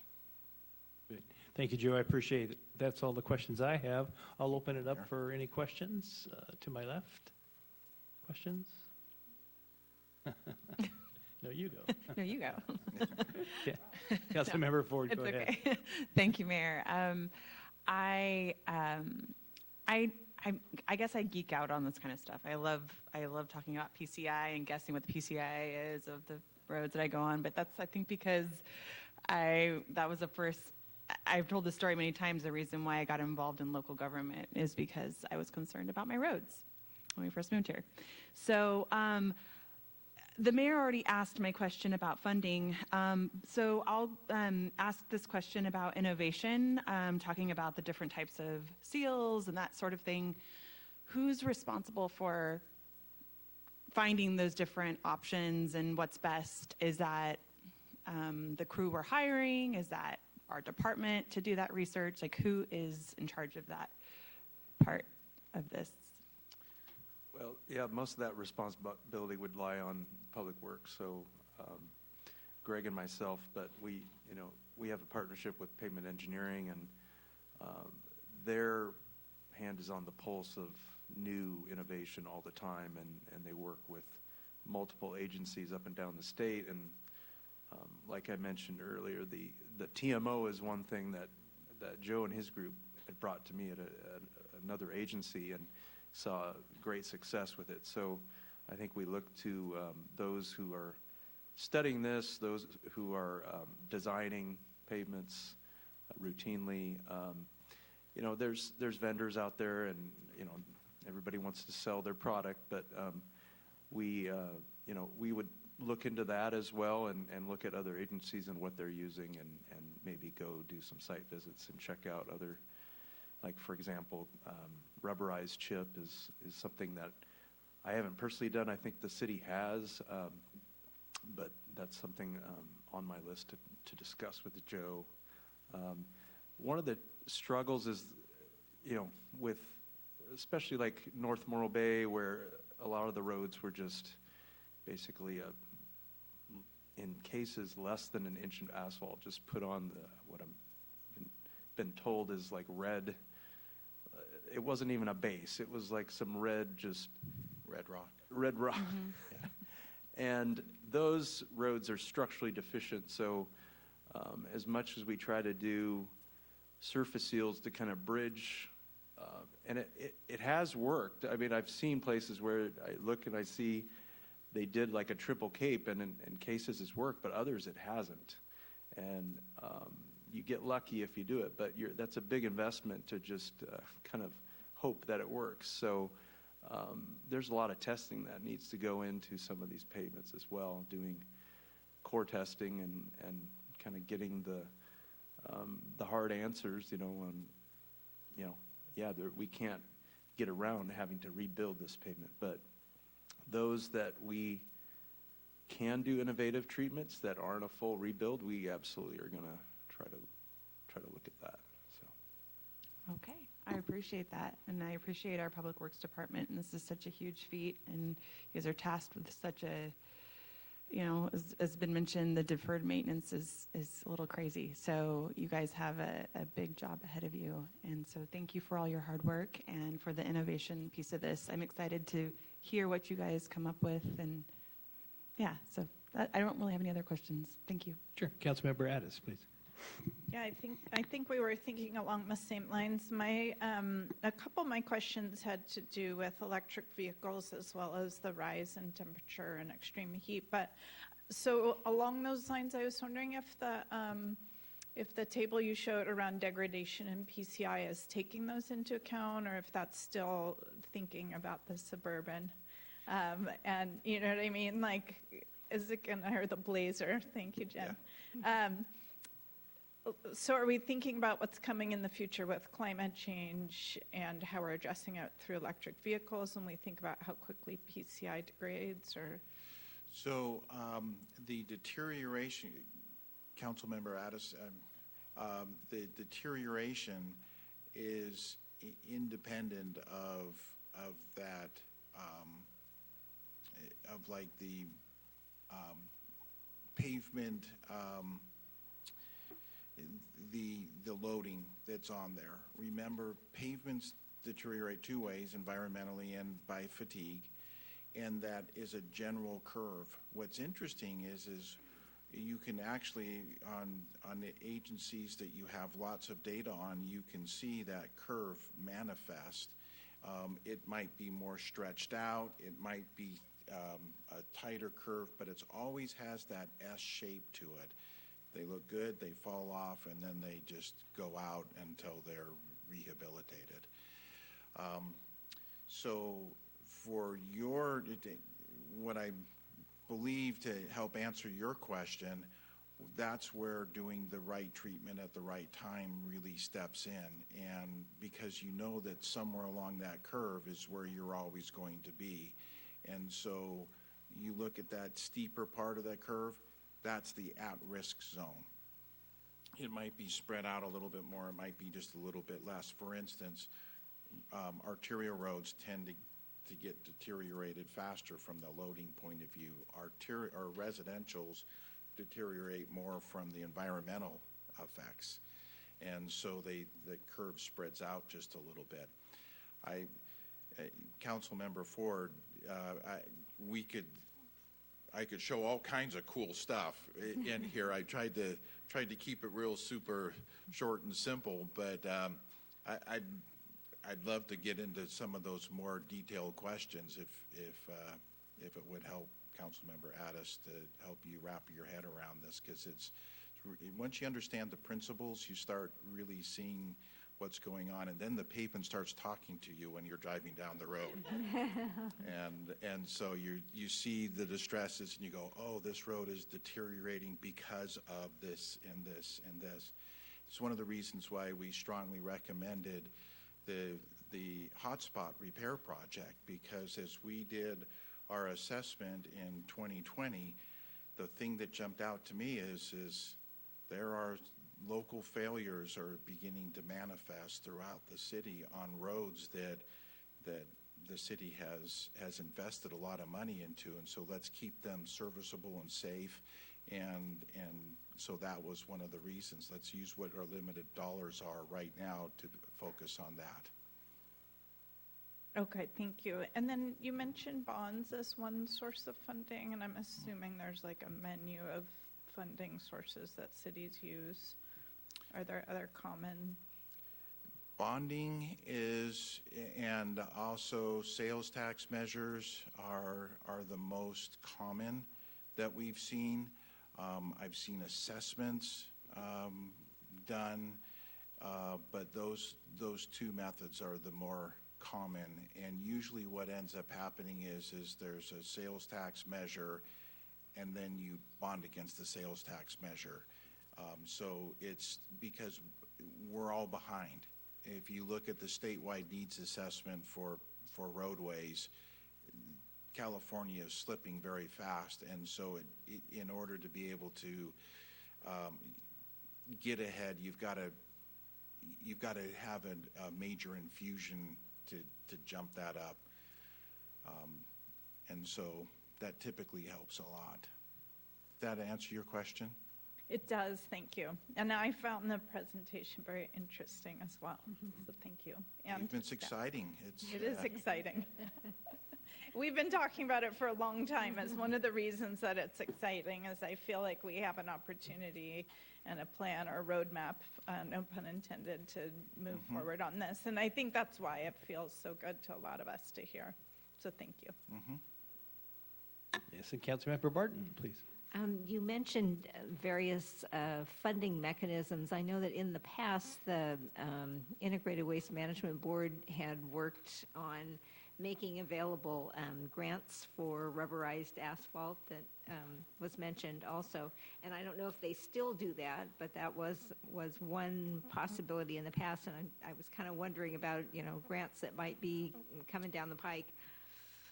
Councilmember Barton, yes, 100%. The grant is still available for rubberized pavement, and the really wonderful thing right now is that rubberized pavement was difficult to get because it required special processes at the production area for your asphalt. Well, Caltrans now is requiring a rubberized cap on every single road that they build. So that's caused a lot of the producers over the last 5 years to say, okay, we've got to make the investment and we've got to have rubberized asphalt more available to us. So it used to be we would design a rubberized asphalt pavement because it was the most cost effective and there were grants associated with it. And then you would sit for several months waiting for the rubberized plant to become available. Now they're becoming much more available. And with the grant funding, while it's not a lot, the intent of the grant funding is to offset the additional costs for the rubberized asphalt. But there's some great properties for rubber. I'm a big fan of rubberized pavement. So it sounds like there might also be more people who can do that kind of work, because I know that when it started out, you had to wait a few months before the rubberized people could get around to your city because they were doing so many other ones. Yes. So, okay. The local contractors are all familiar with rubber now, where 10 years ago, they might have only done one rubberized pavement project. Right. Handling rubberized pavement is not like handling conventional pavement. It doesn't rake it all nice. It kind of shoves. And so you design it for certain roadways because it's going to be, you only place it with the machine. Great, that's good news. Great. Councilmember Heller, please. Thank you, Mayor. Great presentation. I didn't enjoy it quite as much as Councilmember Ford did, but I appreciate you referencing the Bronco and or the Blazer or whatever it was, and trying to bring it down to my level so I can understand it. A lot of talk on the federal level regarding infrastructure funds. Do you foresee any major amount of funding coming from the federal or state level for pavement? I would hope so. We've got infrastructure needs as a nation that need to be addressed, and so I would hope. But right now, it's in a political stalemate. It's not going anywhere. Okay. And then the other thing to keep in mind, Councilmember Heller, is to get it down to the local level. I mean, the feds take their cut, the state takes their cut, and then eventually you get what's left over. We're very local familiar with level. that, yes. Yeah. Thank you. A question for staff, the Street Saver program that you've talked about, is that something that we own, that we host, or is it web hosted, or can you tell me a little bit about that? Did we have it before you came on board, Eric? Yeah, and I'll probably lean on Joe for some of this because he's been working with the city. But I believe the city's had it for 2 or 3 years now. They had a prior program called Micropaver. But the program has an annual maintenance agreement, which the city pays for. It is web-based, and it's highly functional on the web. And then Pavement Engineering has, through our license, they have administrative abilities to do the input, the data entry. So they have, when they do the ratings, they're the ones who are inputting that information and the dates the ratings are done, all the treatments we do. So it's very comprehensive. So you see this as a good value in general for the city going forward? I do, because it's one place where we can keep all the information, and because it's a budgeting tool, because of the number of things you're able to do with it. The one thing, if you're not doing regular ratings, it's not really worth your time using the program. So one thing I've talked with Greg about is we can't wait 2 years, or even in the past, I think there's been even more years that we need to do regular ratings of our streets so we know what's going in, and we know how to best utilize the funding and plan our projects using that tool. Okay. And then another question over to Mr. Collins, since Mr. Graham is not here. In terms of repairing the streets in front of developments, can we just make that our policy, or is that our policy now, or how do we make that happen? So it depends upon the impact that the development's going to have, and so it depends upon each particular project. Whether the city can be more aggressive in making those required conditions is something that's a project-by-project determination.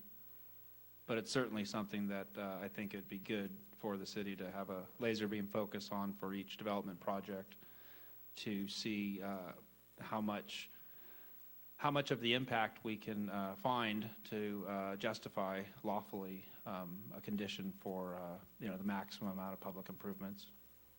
Yeah, it seems like if we had an assessment of the streets, seems like we could make an assessment on a project-by-project basis and assign a fee to it or a dollar amount to it, don't you think? Yes, I believe the Community Development Department, already does calculate for development projects when there are large ones, and there aren't that many in the city. But when there are ones, of course, they look for the impact and put conditions on them for certain public improvements. But it's definitely worth double checking that we're, getting the benefit that the public deserves when a development comes in. Yeah. Okay. Thank you. Those are my questions. Good questions, and I'll go ahead, and thank you, Joe, appreciate that very much. I'll go ahead and open up public comment for item C-1, and I do have a speaker slip. Barry, are you Barry Brannon? Welcome back, Barry. Thank you very much. I have to tell you, I was an engineer, worked for Douglas Oil, who manufactured asphalt paving and It's my project. I did a lot of test paving for when I was building service stations of all things, so deep strength asphalt is the way to go. But my point, it goes right back again. It's budgeting. I know you have a lot of things to go about, but I understand that you're raising the I'm going to call it the slush fund or the emergency fund of the city up to 50%. And I think for a long time we were at 25%. Oh, we had COVID. That's a big deal. I understand. But I think that some of these reserves that you're putting back should be spent now so we don't keep losing these streets. And I really mean you need to focus on North Morro Bay. You need to relook at your budget. You have a mid-year budgeting come. I really think it's important that you put the money where your mouth is. The citizens want it. The citizens stood up. You got 1.5% sales tax increase in the last 2 years, 3 years. Please put your money there. It's the responsibility of the council and the mayor to allocate the money. We have if you have an asset of that many $1 million and you're not even taking care of it, shame on us. Thank you, Barry. Public comment is still open for C-1. Betty, welcome back. Betty Winholtz, I'd like to say amen to what Mr. Brannon just said. He said some of what I was going to say. When I was on city council, we had 27% in our reserve. I know you guys have at least 33 now or higher. And I really think in light of this resource, I agree. I had two sources of money for you. One is the reserve. You need to take money out of that reserve and spend it on our resource in order to maintain it. That's your fiscal responsibility. And I think the other source is Measure Q. One of the reasons we passed that 15 years ago was for streets. And if you can't get $2.8 million between reserves and Measure Q, you're probably not allocating the money correctly.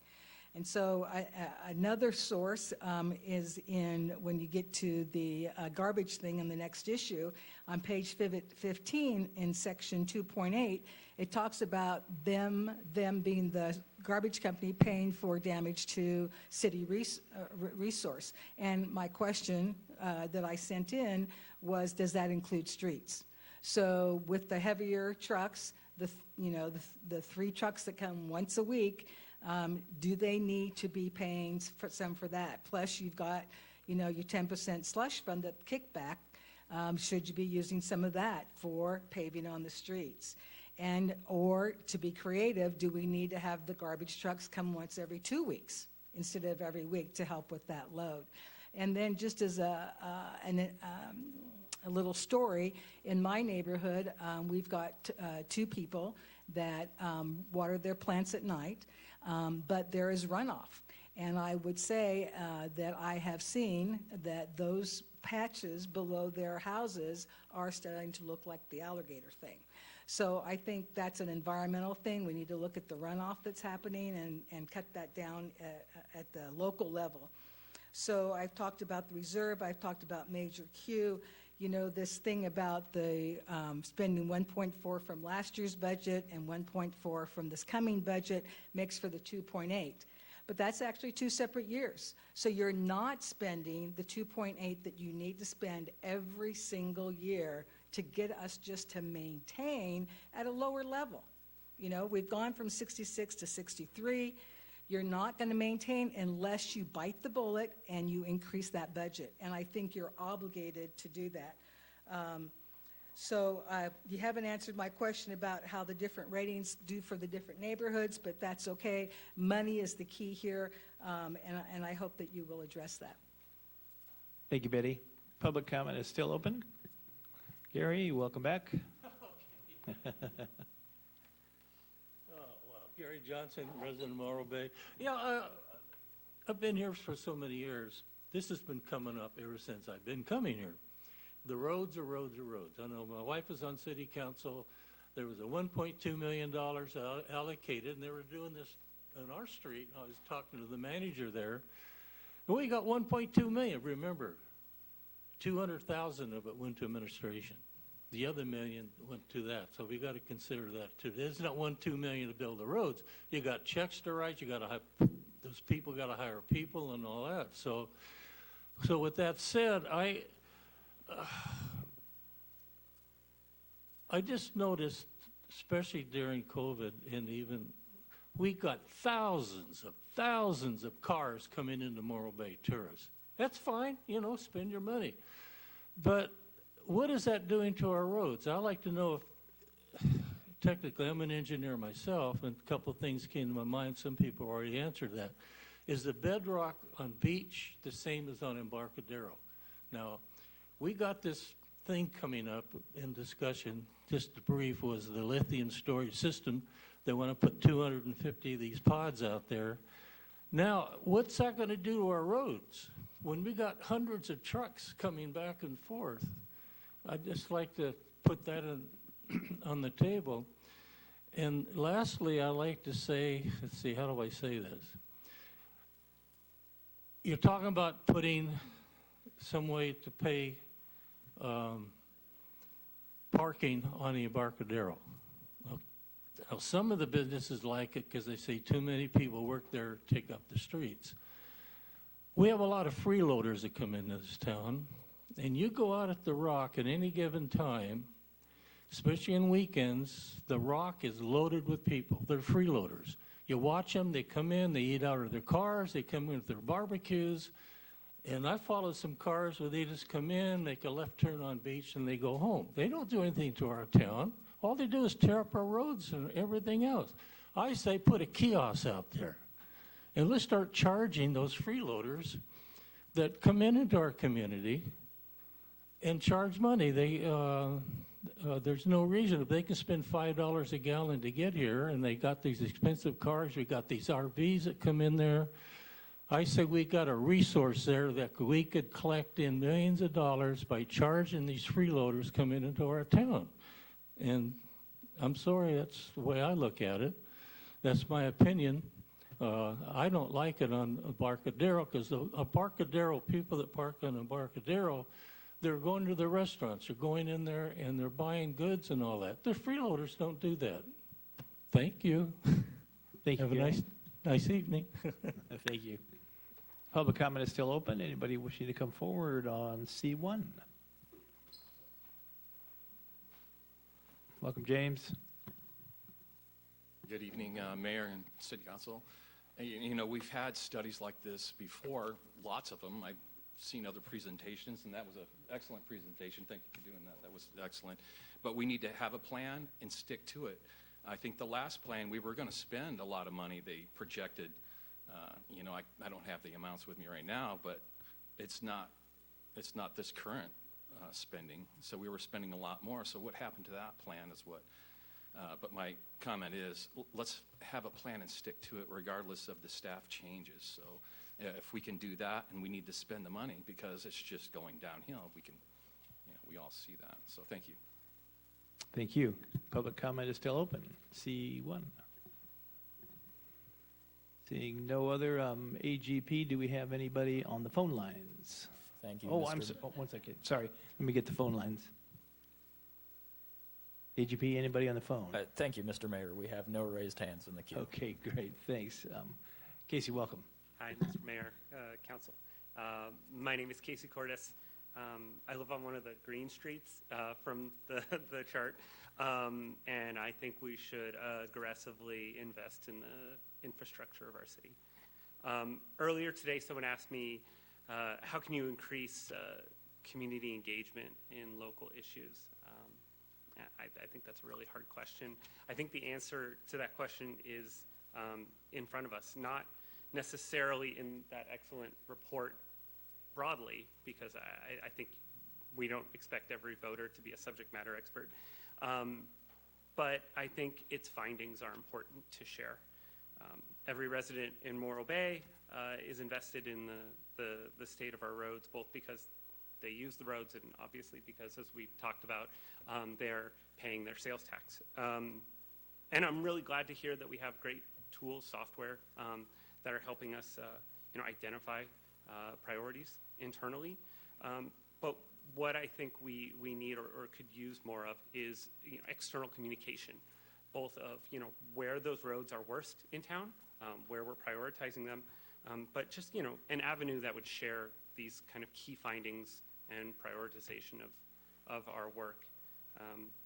Importantly, I think sharing the large scale of the need for investment in this is absolutely critical. I think that everyone identifies a street in their neighborhood that needs work. I think if we were to share more broadly the scope of this with the public, I think we would get a really positive reaction to a larger investment upfront, as the report shows would get us on that track to 70. Thank you very much. Thank you. And public comment still open? Just anybody else? Okay, seeing none, I should say.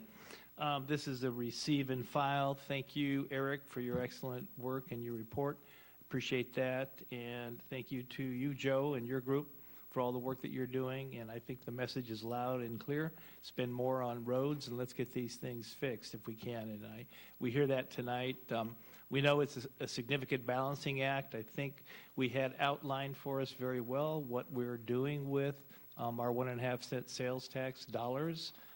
I get that, and I hope the community understands what a balancing act that is in terms of spending. So thank you, and that ends item C1. We'll go to our next item this evening, C2. This is approval of the restated solid waste recycling and organic services franchise agreement with Morro Bay Garbage Service to comply with state organics recycling law, Senate Bill 1383 requirements. And Mr. Kwolek, to you, sir. Thank you, Mayor. I have a short verbal presentation about this item. As the Mayor and City Council know, this updated, restated agreement with our franchise hauler, Morro Bay Garbage Service, has been in the works for several months.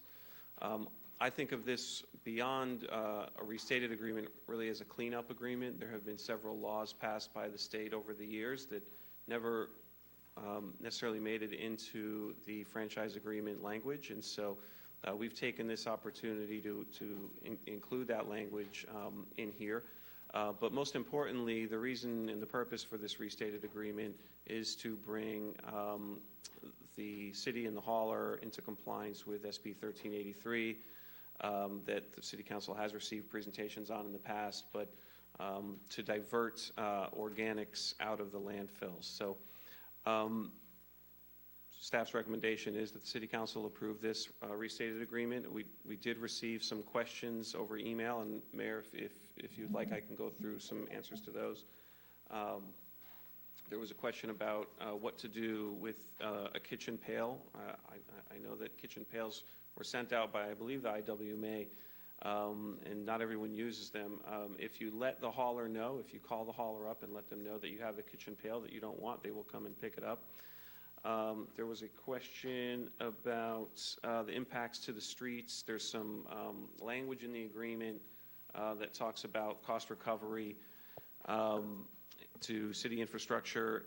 The intention of that language, oh, and I was remiss, I'm sorry. Lana Lehman and Janine Burlingame, our Assistant City Attorney, and our Management Analyst in the Public Works Department have put a lot of time here. And we do have both Lana online, present for this meeting, and we have Janine here as well. So if there's any detailed questions, we'd be happy to go through them. But so the intention of the agreement language was that the city could recover costs if there was an accident, if a truck, for example, ran into a stop sign or something like that. It does not apply to just regular wear and tear of the streets that might result from the garbage trucks driving through town. There was a question about Section 5.9 of the restated agreement about 40 trash cans and recycle cans.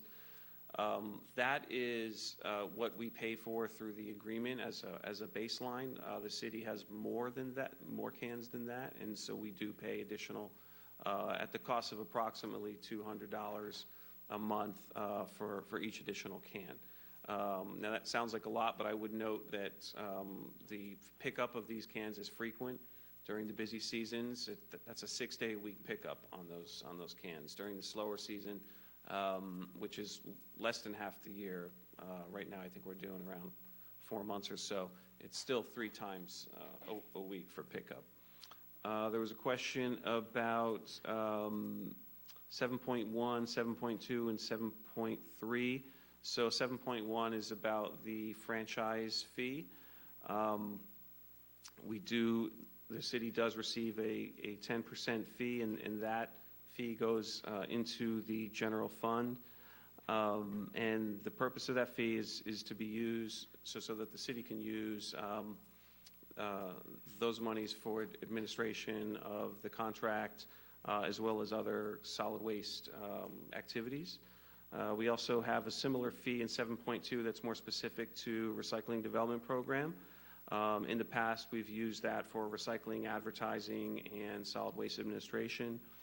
7.3 is a new item in the restated agreement that allows the city to create a fee in the future for cost recovery purposes for many of the new state laws that have come into play, most prominently SB 1383, so that the city would have the flexibility to add that in the future.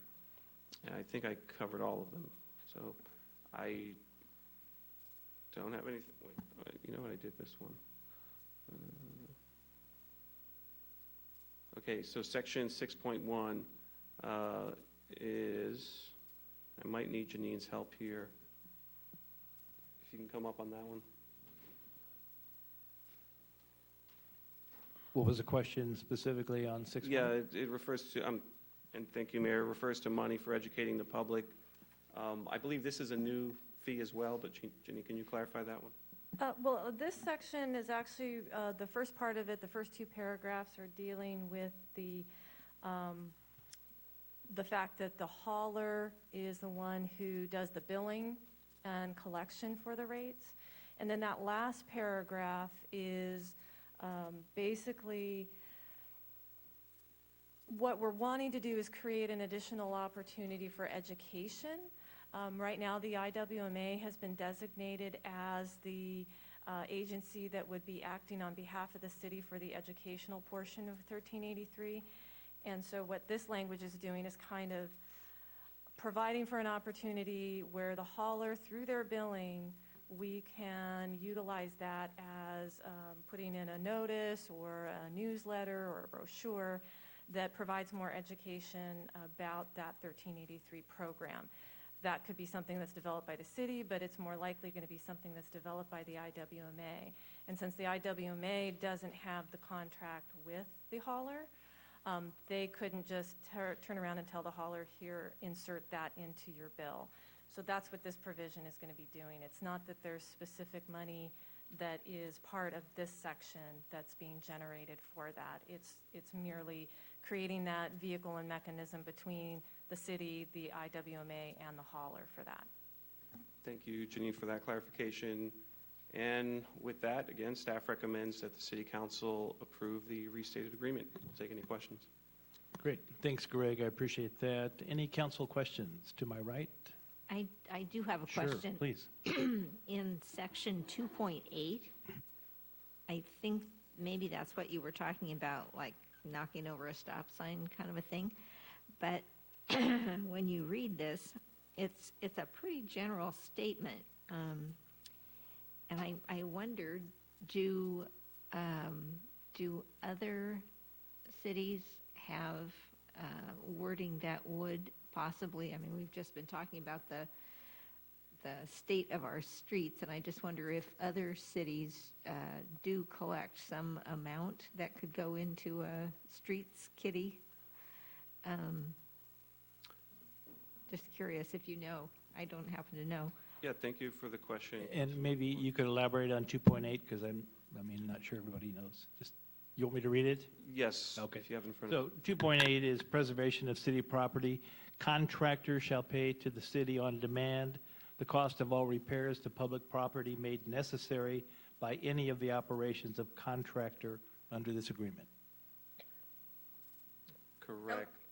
And I would ask Lana Lehman to chime in on this one, since this is an item she worked on.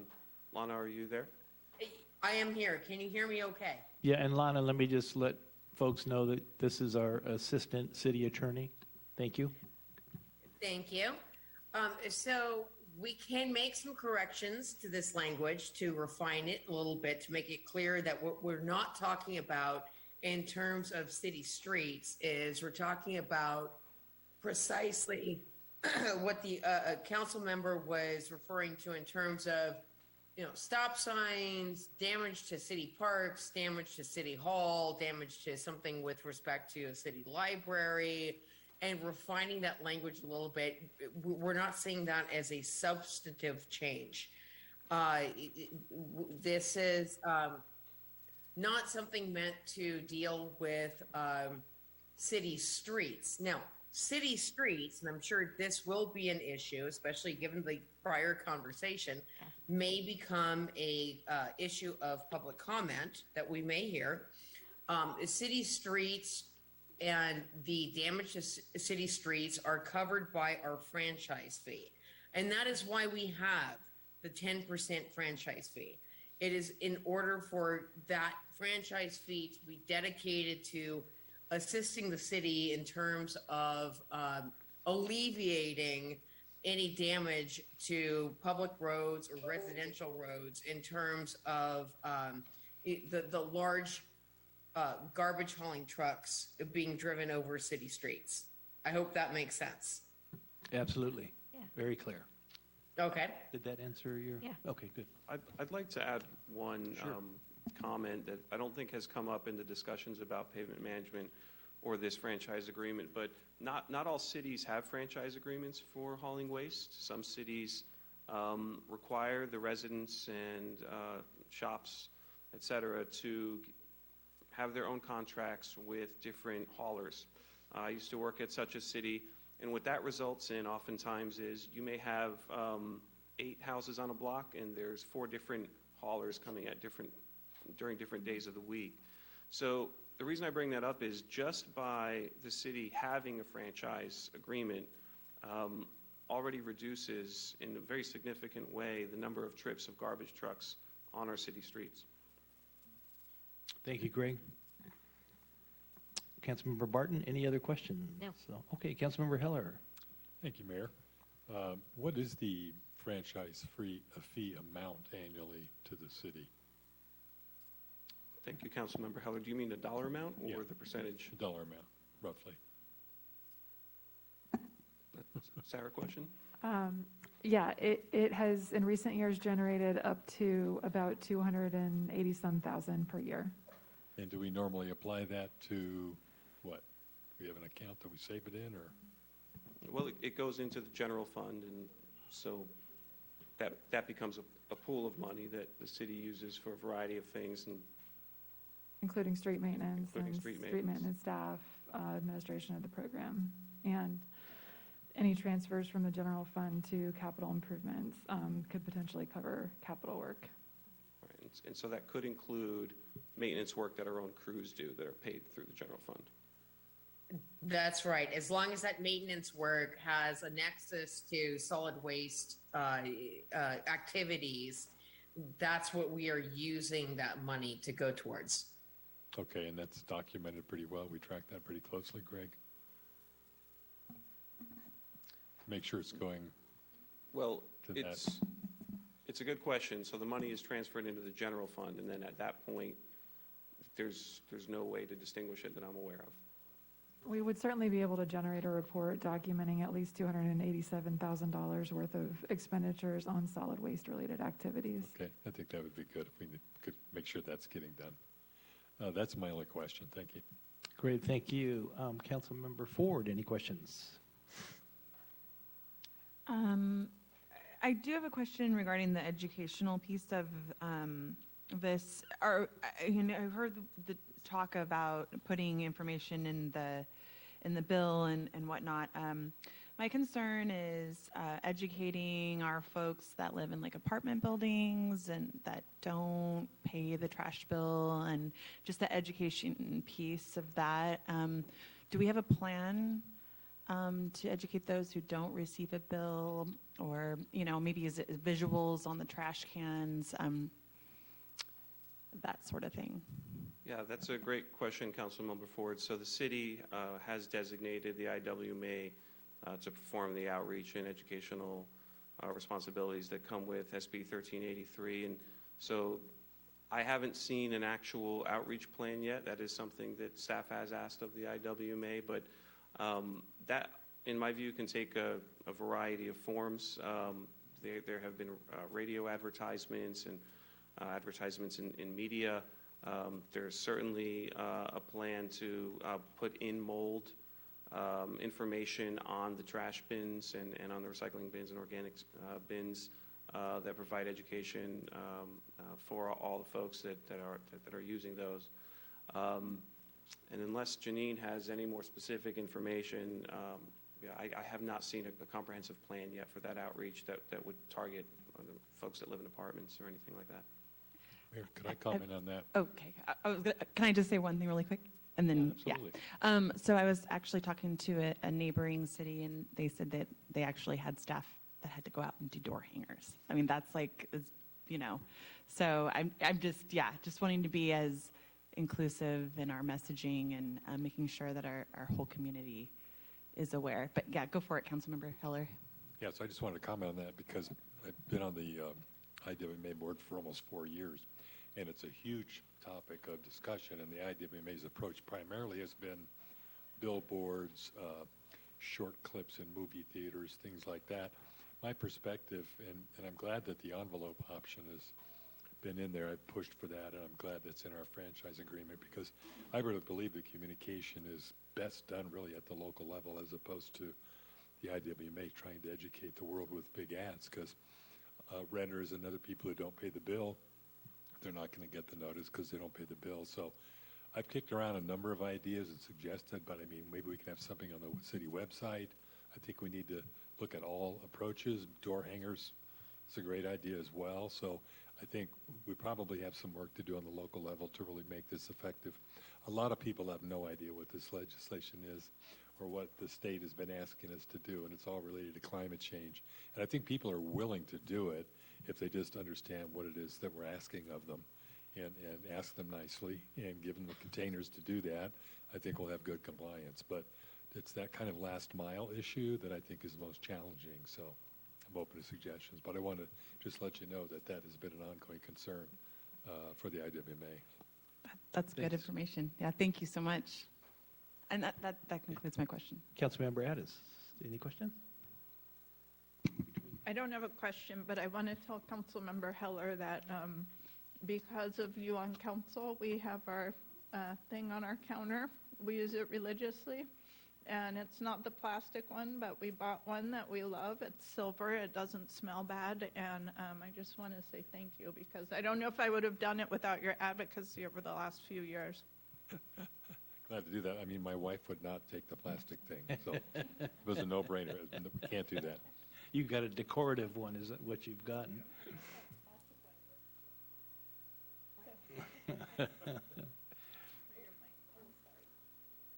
I have the plastic one, and I like it very much. They delivered it to me. It has little pinprick holes all through it, and it doesn't smell. So. Good, okay.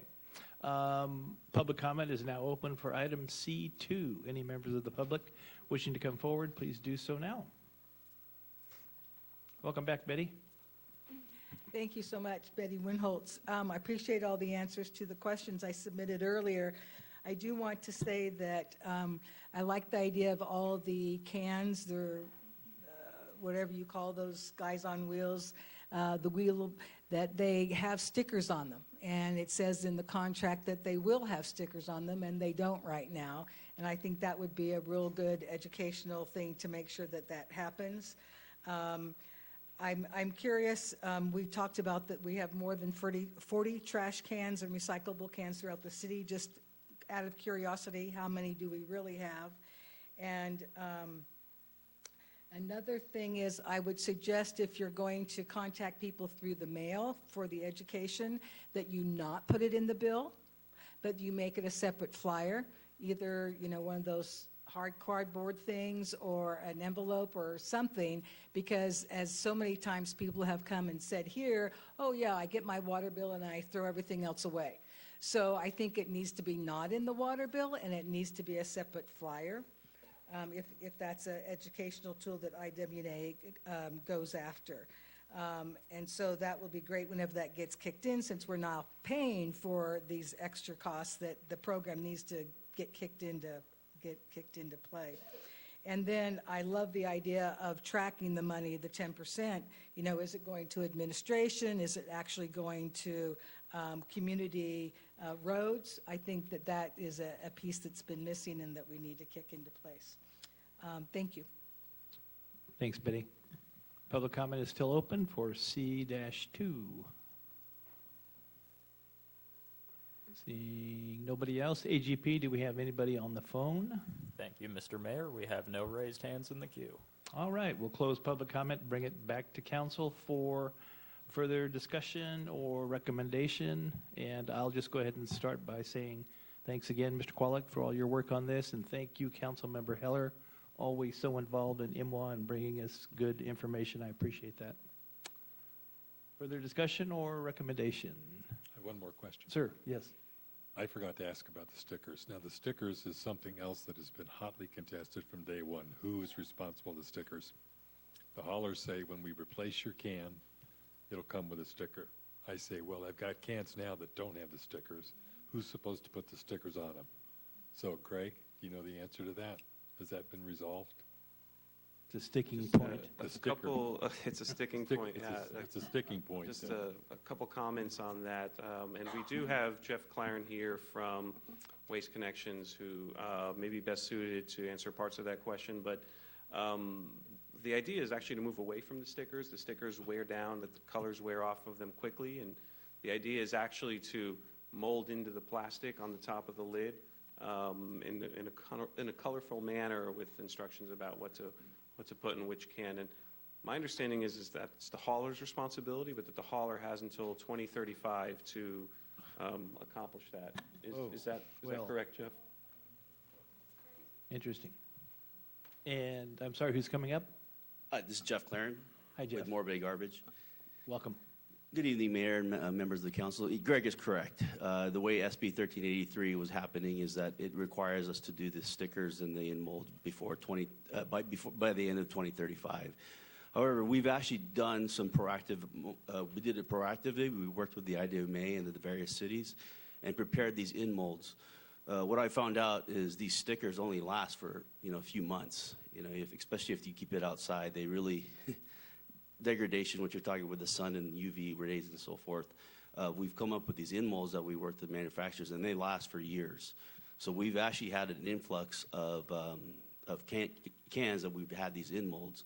And when people actually get, through attrition, when their cans break down or if they're new service, we'll get them these cans with at least an in-mold or a sticker. So... but we have till 2035 to do everything. But as replacements comes in, all our new cans have the in-mold stickers. Yeah, and that brings up another question. I know you do some routine swaps for preventive maintenance on your cans or receptacles. What about broken ones? Do we just call? Just call ask in, for correct. replacement? Yes.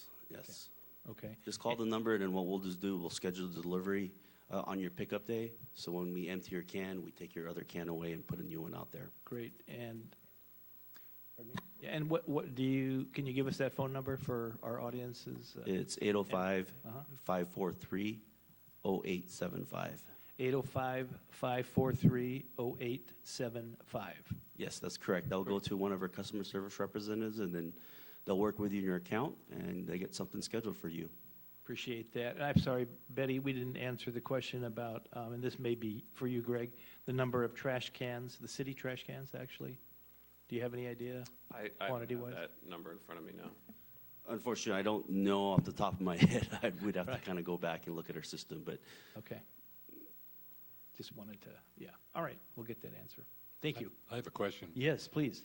So the molding process you're talking about, that's manufactured with the lid, basically, is that right? That is correct. We worked with the IDMA to kind of come up with the graphics, and what they do is they basically, they put it on top of the can, and then it's almost laminated into it with like a resin, and it basically lasts. It's almost like a surfboard. So when you replace cans, the new cans that come out will have that? Correct. On the lid? Yes, all our cans we've been ordering has been those in molds. And right now, with the IDMA, we're working on a different style pitchers, not on the green waste organics container. and the recycling and even the trash container to even make it better. So that's something that's going to be coming in the works as well. Okay, so who's been making the stickers? Have you been making the stickers, or has IWMA been making the stickers? So typically in the stickers in the past, the IWMA actually would provide it to each of the haulers. We took it upon ourselves to actually put that in the end molds because we just saw it just didn't last. And when we knew about these end mold technologies, we said, let's go ahead and use this. So that's when we first started working with the IWMA to come up with these end mold stickers. So in the next 13 years, what are people supposed to do with no stickers and no end molds? This is the part of the education that we're going to keep working with. The IWMA, with that's a big component of their component, that 5.4% that they're asking for is the education. And we'll work with them to see where it is. But we're really, you got to think about it. We have quite a bit of residents to replace everybody's can. It'll be a pretty big capital hit. So we're just doing it through attrition. Yeah. Well, I've got a few things to say the next board meeting. I can say that because my stickers have been up for 4 years and they're fine. So, do you keep yours indoors by chance, council Pardon me? member? Is yours kept in the garage? No, they're outside. Oh. And I have them on my wood fence. They've lasted fine. So we need a way. This is a major education piece. When I talk to groups here, I hand out stickers, and it's the only thing that works because they have a picture to look at because they're not going to remember every time they go to the bin. They have a picture to look at. If they don't have that picture, who knows what's going to go in those cans. So unfortunately, I'm going to vote for this tonight, but that's a huge missing piece that has to be remedied. So we've actually worked with the IWA in the past to re-sticker a lot of different containers that didn't have it. So we've had projects like that we've worked with the IWA and Science Discovery. But that's not something you're doing now, though, right? Or going forward? Because I've called your company before and said I want a sticker for my can, and I've been told we don't do that. We don't bring stickers out to people. So I don't want to put you on the spot, Yes. but it's something that is not resolved that I think is very important. So we'll work on it. I can talk to you after the meeting. Yeah, sure. Okay. Sure thing, Councilmember Handler. Thanks, Jeff. I appreciate it. Yeah. Go ahead, Councilmember Addis. Well, I have two things. One is some localities are actually banning stickers, like Slow Farmers Market. You cannot bring stickers if you have a booth. So I just think there's some consideration there around plastics. You can't have a sticker because of plastic? You cannot give away stickers at Slow Farmers Market. Well, you can't put a sticker on your trash can? We'll see. But In I Morro did Bay, have you a still can. question about and I applaud for you. I'm sorry, I don't mean to point at you, and maybe this was answered, but have you seen an uptick in green waste? And just anecdotally, like how is it going so far? What you're seeing? Green waste, the season is kind of coming down right now, but there was a spike, especially during this past season, because it's kind of seasonality, just because of the rain. We haven't got that much rain, but it's, if you kind of break things a little bit even, there is a little bit of spike. Just But for not like organics. aligned with the new law. You're not seeing like people actually are putting more in their green waste. A lot of commercial green waste is what we're trying to get more. In terms of the residential, there's still not too much inside there, but we do see some, but it's more so on the commercial side of things. Well, Don and I Thank and you. Laura will try better. By We the do way, appreciate that. Green waste accumulation coincides with antihistamine sales, just to let you know, seasonal. Interesting. So, okay, any further questions? Great. Do we have any recommendation? I heard Councilmember Heller saying that he, did you want to make a motion, Jeff? I'll move approval of this item. Great, and just, I apologize. Wait, let me get a second, please, Lana, hold on one sec. So, do we have a second on that motion? I'll second it. Okay, I do have a motion and a second. Yes, Lana, please go ahead. And just to be clear, so the recommendation is that this is based on city attorney and staff approval for non-substantive issues. So for example, some of the public streets, public property type of definitional issues that were raised before that just need some clarification and refinement. Those can be relegated to the city manager, but if we have actual substantive issues to bring back to you, we will bring those back to you. Great, appreciate that very much. Any further questions or discussion? I just have one last comment. Yes. Want to thank Greg and Janine and Lana and Chris and everyone who's worked on this. This has been a long time coming to get to this point. Lots of revisions back and forth, and I applaud staff for sticking in there and working so hard on it. Janine, thank you. And I'll just add, and it won't affect my voting on the motion, that I do like Councilmember Ford's recommendation about reaching somehow, getting the information to those that may not get it now, apartments, other places like that. So, all right, motion and a second. If no further discussion, we'll go ahead and do a roll call vote, please. Councilmember Addis? Yes. Councilmember Ford? Yes. Councilmember Heller? Yes. Councilmember Barton? Yes. And Mayor Heading? Yes. Motion carries 5-0. Great. That takes us to item C-3. This is approval to enter into a cost-sharing agreement with the Rancho Colina Mutual Water Company to apply for grant funding to evaluate water and wastewater utility consolidation opportunities. And Mr. Kwolok, are you up again here, sir? Mayor, Yes, Mayor. Yeah. may we Oh, take a break? public health break, yes. I do have a request for a 5-minute break. So the clock's 8:06, 8:11. Come on back. Thank you. Sorry.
ready to go.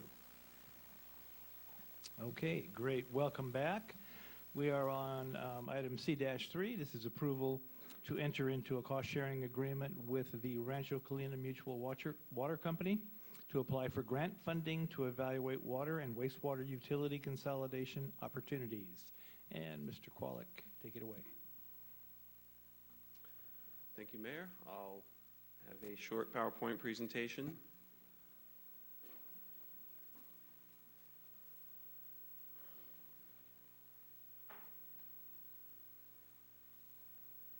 Great. So many of you know where Rancho Colina Park is. It's just outside the city limits, about half a mile outside of the city limits. They have 69 mobile home spots and 57 RV spots. And they are currently facing some challenges with their water and wastewater there. So the State Regional Water Quality Control Board contacted the city about the potential to consolidate systems for water and wastewater.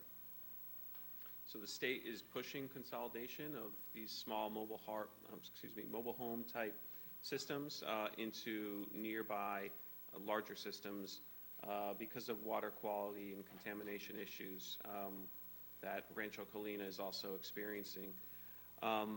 The upshot of this is that the state is offering some significant incentives for doing these consolidations. So essentially, the state is willing to pay for the consolidation and then also pay for any upgrades that the larger agency would require to take in new connections. So I'll just give a couple of examples. For example, we need to upgrade our Atascadero sewer. That's a project that's in our One Water plan that we're currently in the design phase for. And it's an expensive project. I don't remember off the top of my head what our projected budget for that is, but were the city to consolidate with Rancho Colina, on the wastewater side, we could potentially use that incentive money to help fund those other projects that we already have in the pipeline. So quick summary, the incentives are based on a formula. So for wastewater connections, we can get up to $100,000 per connection.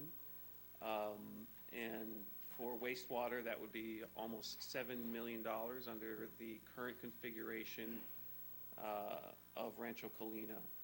The owner of Rancho Colina has indicated some potential flexibility with how that site is configured. So, there could be an increase, for example, in the ratio of mobile homes to RV slots that could be potentially beneficial to the city if we were to consolidate. We may have access to more funds than what we have up here. On the water side, the state's offering up to $70,000 per connection again, with the current configuration for a total of almost $5 million. Combined, the city could see up to $12 million. Now, I should say that is to do the consolidation work, and it also includes the incentive funds. And the ask tonight is that, and it's kind of a complicated thing to explain, but essentially, in order to start the consolidation process, the city has to first do some planning work. We have to go into a planning phase of this project, and the state is willing to pay for that too. So the city would like to apply for a planning grant, and to do that, we have to get a consultant on board to prepare that and submit that grant. We're estimating it'll cost approximately $25,000 to do that, and we've asked the owner of Rancho Colina Mobile Home Park to cover those costs. And so as a result, what staff is asking City Council to vote on tonight is to enter into that cost-sharing agreement with Rancho Colina so that we can get the planning grant and just kind of a general information. That planning phase of the project is where we would determine a whole host of things like, is it worth it for the city to do this? What kinds of projects would be involved? What would the environmental look like? The archaeological implications of going up the 41? Would we need to do an annexation, or could we consolidate without an annexation, et cetera, et cetera? So all those questions would be evaluated during that planning phase. But first, we want the planning grant in order to pay for that. If we do it that way, then we have a potential to do an evaluation at no cost to the city. And it would also mean that there's no commitment to actually consolidate. We just want to learn more and get more information so that the city council can make a more informed decision about whether to consolidate with Rancho Colina. So that ends the presentation. I'd be happy to take any questions. Thank you, Greg. I appreciate it. Maybe I'll start with a couple of questions. Just to be clear for our public, in essence, and this may be repetitive, but it helps me learn. What you're asking for tonight is not to proceed with consolidation of Rancho Colina into the city's water sewer system. Is that correct? Correct. All right. And what you're basically seeking is a grant with a guarantee from Rancho Colina that basically if you get a grant that's $24,999, that basically they're going to cover that cost. And what's the potential if there are costs for this study that exceed the $25,000? Does that make sense? No? It does. So yes, we're asking the city council tonight to enter an agreement with Rancho Colina so that they would pay for the preparation and submittal of that grant. We don't see a potential for that cost to exceed $24,999. So physical impact to the city, what you're saying tonight is zero at present? Yes, with that assumption, yes. Okay. What about administrative time or those kinds of things for staff? I mean, there might be an hour here or there to prepare a staff report and that kind of thing that, we wouldn't be including in that calculation. Okay. And the report would be comprehensive and cover all aspects of potential infrastructure impacts to the city that, for instance, improvements that might be necessary to be able to absorb Rancho Colina site? Yes, assuming we got the grant and begun that planning phase of the potential project, then yes, it would be a comprehensive report reviewing all of those items. Okay, great, thank you. Questions to my right, Councilmember Heller. Yes, thank you, Mayor. So when you say Rancho Colina will pay for the planning grant application, is that a reimbursement situation, or are they going to write the city a check for $25,000, or? Correct. That would be a reimbursement. Reimbursement? Yes. Okay. And a lot of this is, if awarded, the costs for preparing the blah, blah, blah are reimbursed by the city through the grant. If awarded, city selects consultant. What if something's not awarded? Are we out of pocket any money? No, because Rancho Colina paid for the application.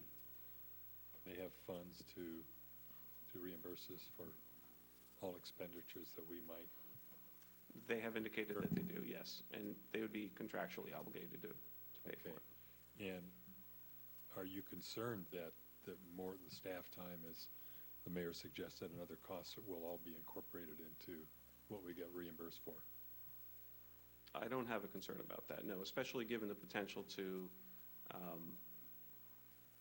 take advantage of incentive monies from the state that, would dwarf any kinds of small impacts that staff would have in overseeing this. Okay. And you said this doesn't commit us to necessarily doing this work, correct? That's correct, yes. What will be the issue when we get to that point? Is the state going to have funding to make this happen, or is the state going to expect us to partner with Rancho Colina in some way that's going to cost our ratepayers money? Or do you know enough of that yet to even answer that?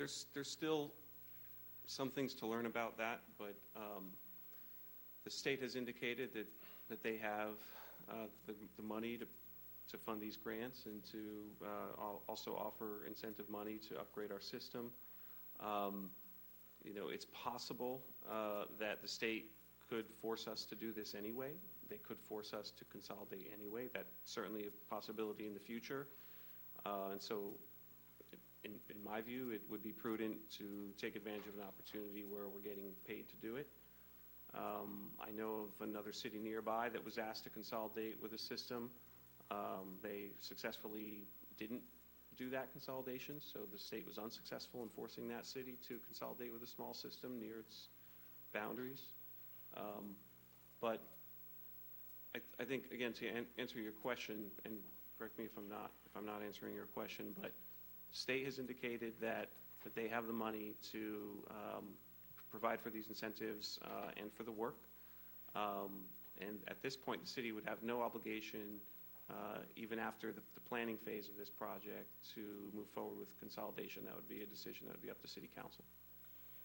So, Mr. City Attorney, have you reviewed these agreements that we're talking about here?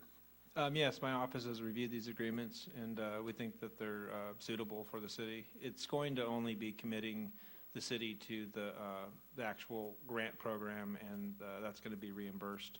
It's not going to be committing the city to doing any of the actual hookups or integrating them into the city at this point. This is exploratory, so we'll have more information from this after this is done, and then I assume that if staff feels that it's a feasible option, then it will come back to council, and then there'll actually be, if you will, the big decisions to be made. Okay, thank you. Those are my questions. Thank you, Councilmember Heller. Councilmember Barton, questions? You guys have covered my Covered them. Okay, sure. Councilmember Addis, questions? I don't have additional questions. Okay, Councilmember Ford. I'm not sure if this is the right time to ask because my questions are regarding, I guess, more of the project, not necessarily like, you know, more like the water equivalency units required for this project and what that looks like for us as far as water allocation, if, you know, that sort of thing. So is that for a later conversation or is that appropriate now? I would be happy to give council an idea of what we think the WEU, for example, would be if we consolidated on the water side. And this is like back of the napkin math, but we think it would be equal to around 40 WEUs.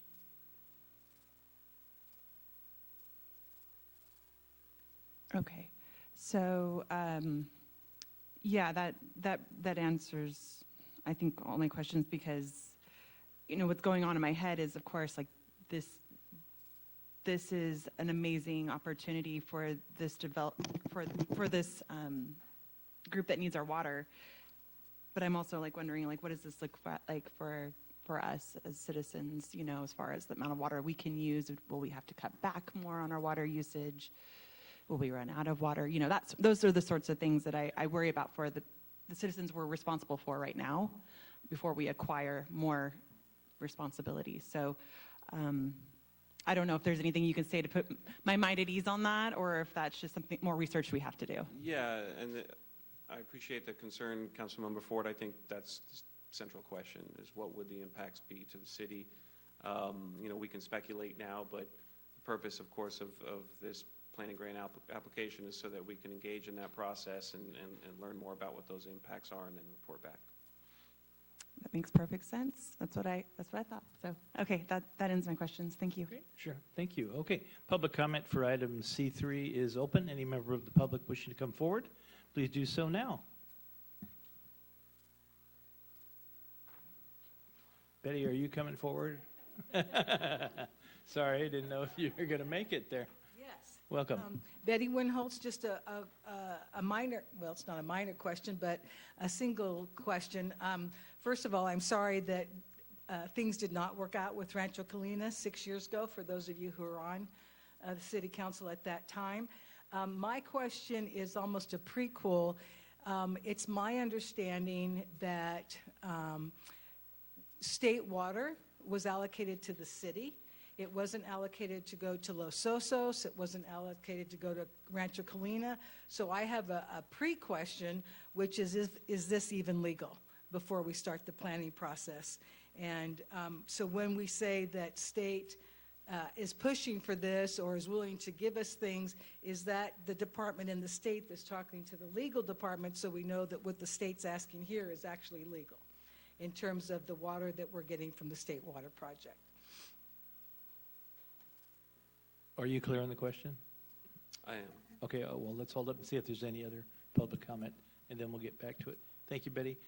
Public comment still open. Any other members of the public wishing to come forward, please do so now. Seeing none, do we have anybody on the phone, AGP, for questions? Thank you, Mr. Mayor. We have no raised hands in the queue. Okay, I'll go ahead and close public comment, and thank you, Mr. Kwolek. If you'll answer Ms. Winholz's question, I'd appreciate it. Sure. Thank you, Mayor. And I think I have a simple answer for that is that's something we'd be evaluating during the planning phase of the project. And just, I'm not aware of any limitations that we would have because we're recipients of state water.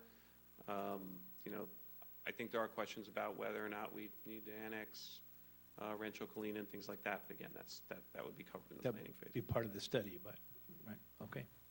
All right. Any further comments? If not, we will, well, I'll go ahead and make a motion. I would move that this, let's see, that we approve the city manager to execute a cost share agreement with Rancho Colina Mutual Water Company, the California Mutual Benefit Corporation, Rancho Colina, to fund the preparation of clean water and drinking water state revolving fund planning grant applications. I'll second. Motion and a second for staff recommendation. Any further discussion? Comments? Yes. Yeah. Councilmember. This is really an interesting issue that's come up here before us, and I think my perspective is that before we start helping other communities with their issues, we finish what we've undertaken here with respect to the water reclamation facility and the recycled portion.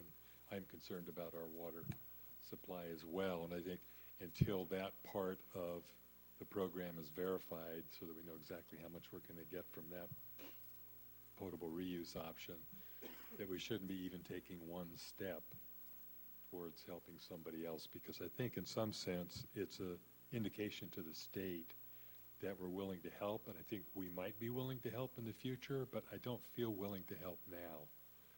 We have our plate full with the project that we're trying to complete that's way over budget, and not quite sure how much we're going to actually get out of the recycled water piece. And until we know that, and it's consistently, you know, until that point comes, I don't feel comfortable even doing this, although it seems like a harmless kind of step. I don't want to indicate that we're really interested in that at this time. That's my thought about this. So Thank you for those comments. I appreciate it.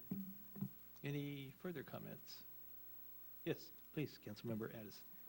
I'm not surprised by this, but my comment's the exact opposite of Jeff's, is that I'm really excited about this because I think we need to do everything we can on these issues, and I think it's a way that's a very low-cost way that we can start to move this forward for, you know, for, I won't say for the entire region, but for the region of Morro Bay.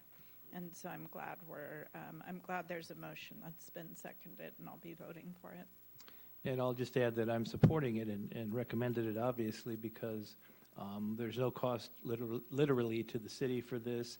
I think it's good planning information to have up front, and we're not making a decision at this time to actually do anything.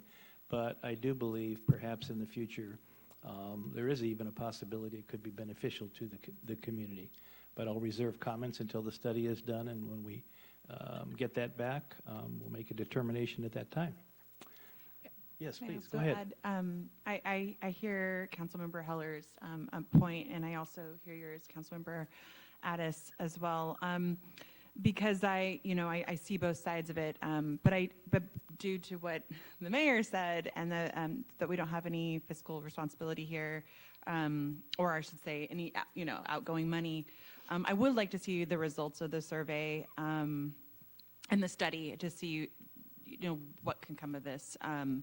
But I made my statement. I am concerned about the water for our citizens that currently we're serving. And so, yeah, but I will be supporting this evening. Okay, no further comments. We'll go ahead and do a roll call vote, please. Councilmember Addis, Yes. Councilmember Ford, Yes. Councilmember Heller, No. Councilmember Barton, Yes. Mayor Heading.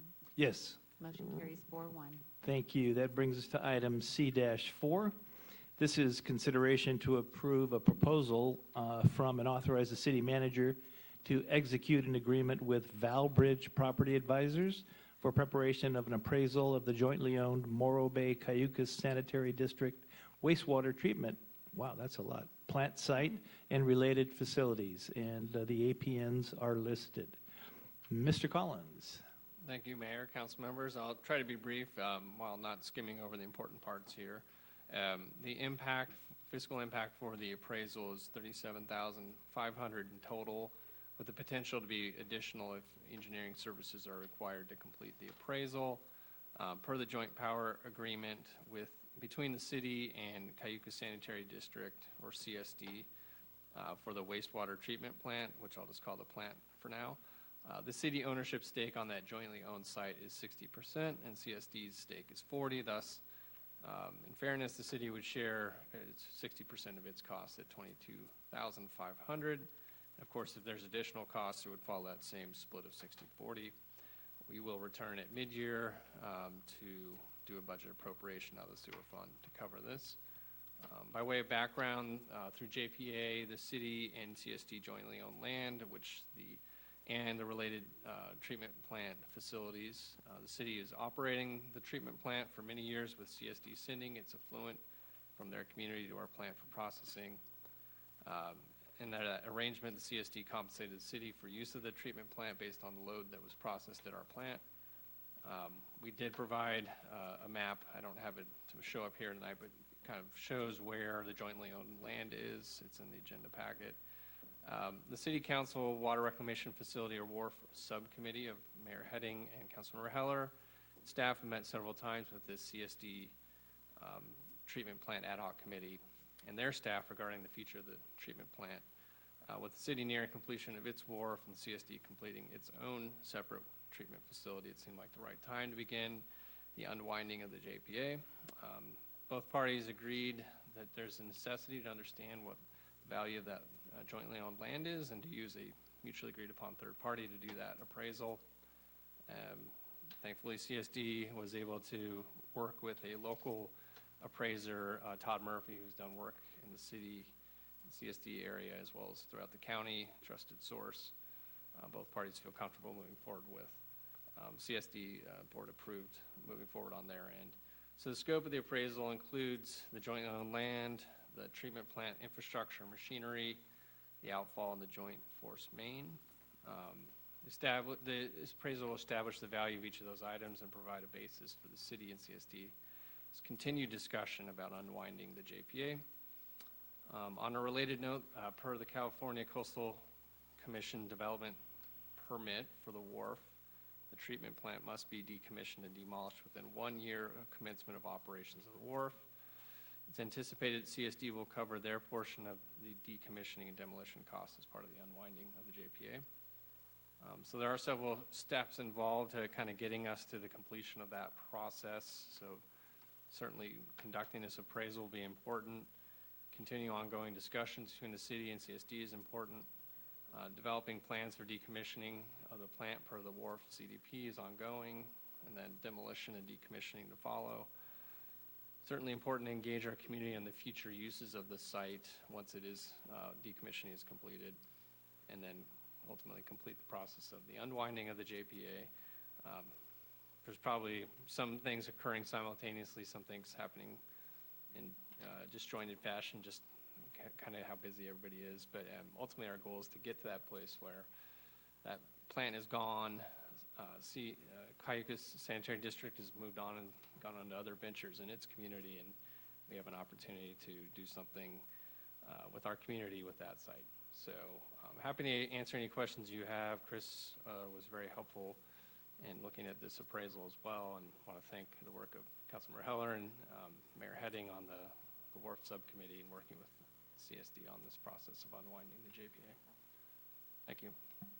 Thank you, Scott. Appreciate that very much. I think you may have said it, but CSD has already approved their portion of this, so it's gone through their CSD board and been approved.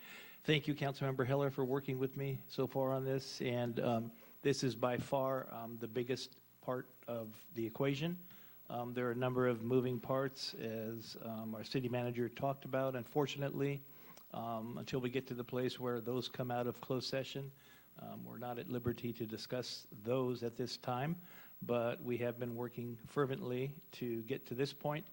And again, I'll reiterate the requirement by the CCC, the Coastal Commission, for this to happen in a timely fashion, obviously, as our city manager has indicated. So I just wanted to say thanks. I don't have any questions on this. It's a reasonable approach. So any questions from council members on this?